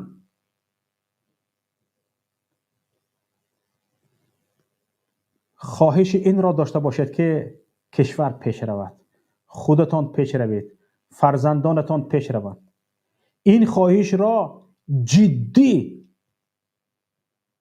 داشته باشید، اراده این را داشته باشید که شما باید پیش روید و همین حال حاضر بگوید که به من این گونه زندگی که با سرسانی است، با سرگردانی است، با غم کلفت است، با بیماری است، در خونه کار کردن و با مهاجرت است، در خانه مردم است، در بدریه است، برای من از حاضر بس است. شما به خودتان حق بدهید، این را بگویید و این را در عمل پیاده کنید. چگونه؟ حقتان را تلاش کنید. حقتان را که در دست دیگران است، در قبضه دیگران است، از او قبضه بروینید، بگیرید. باور کنید شرایط شما 10 چند این شرایط حاضرتان بهتر و خوبتر می شود. وقتی که شما اراده کردید که حقتان را از دست ظالمین می رویانید، به خودتان این عهد را بستید از حال حاضر. 1 نفر هستید، 2 نفر هستید، فرق ندارد، شما می توانید. عدالت و حقیقت و ایمان و ایمانداری را خداوند کریم و منان توسط یک نفری که از پدرش وقتی که در شکم مادرش 2 ماهه بود محروم شده است،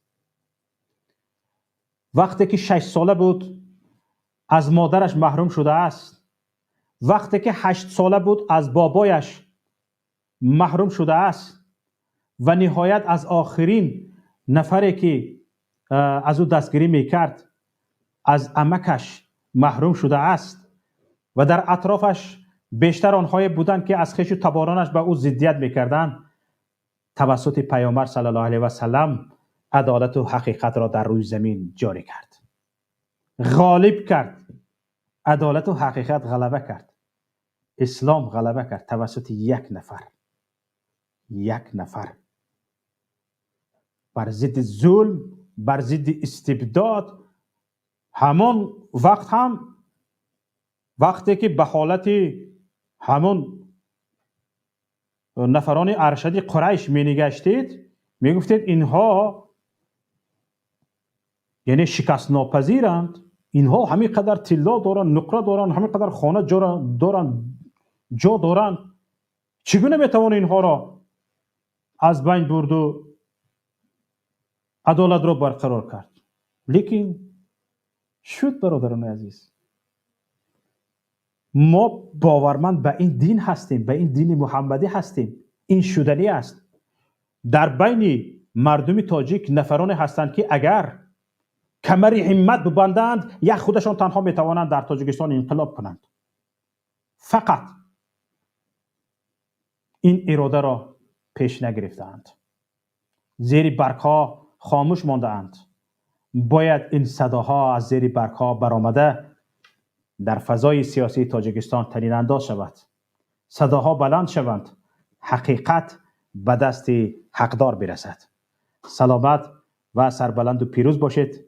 با شما بودم شوکت محمد در برنامه دیدگاه.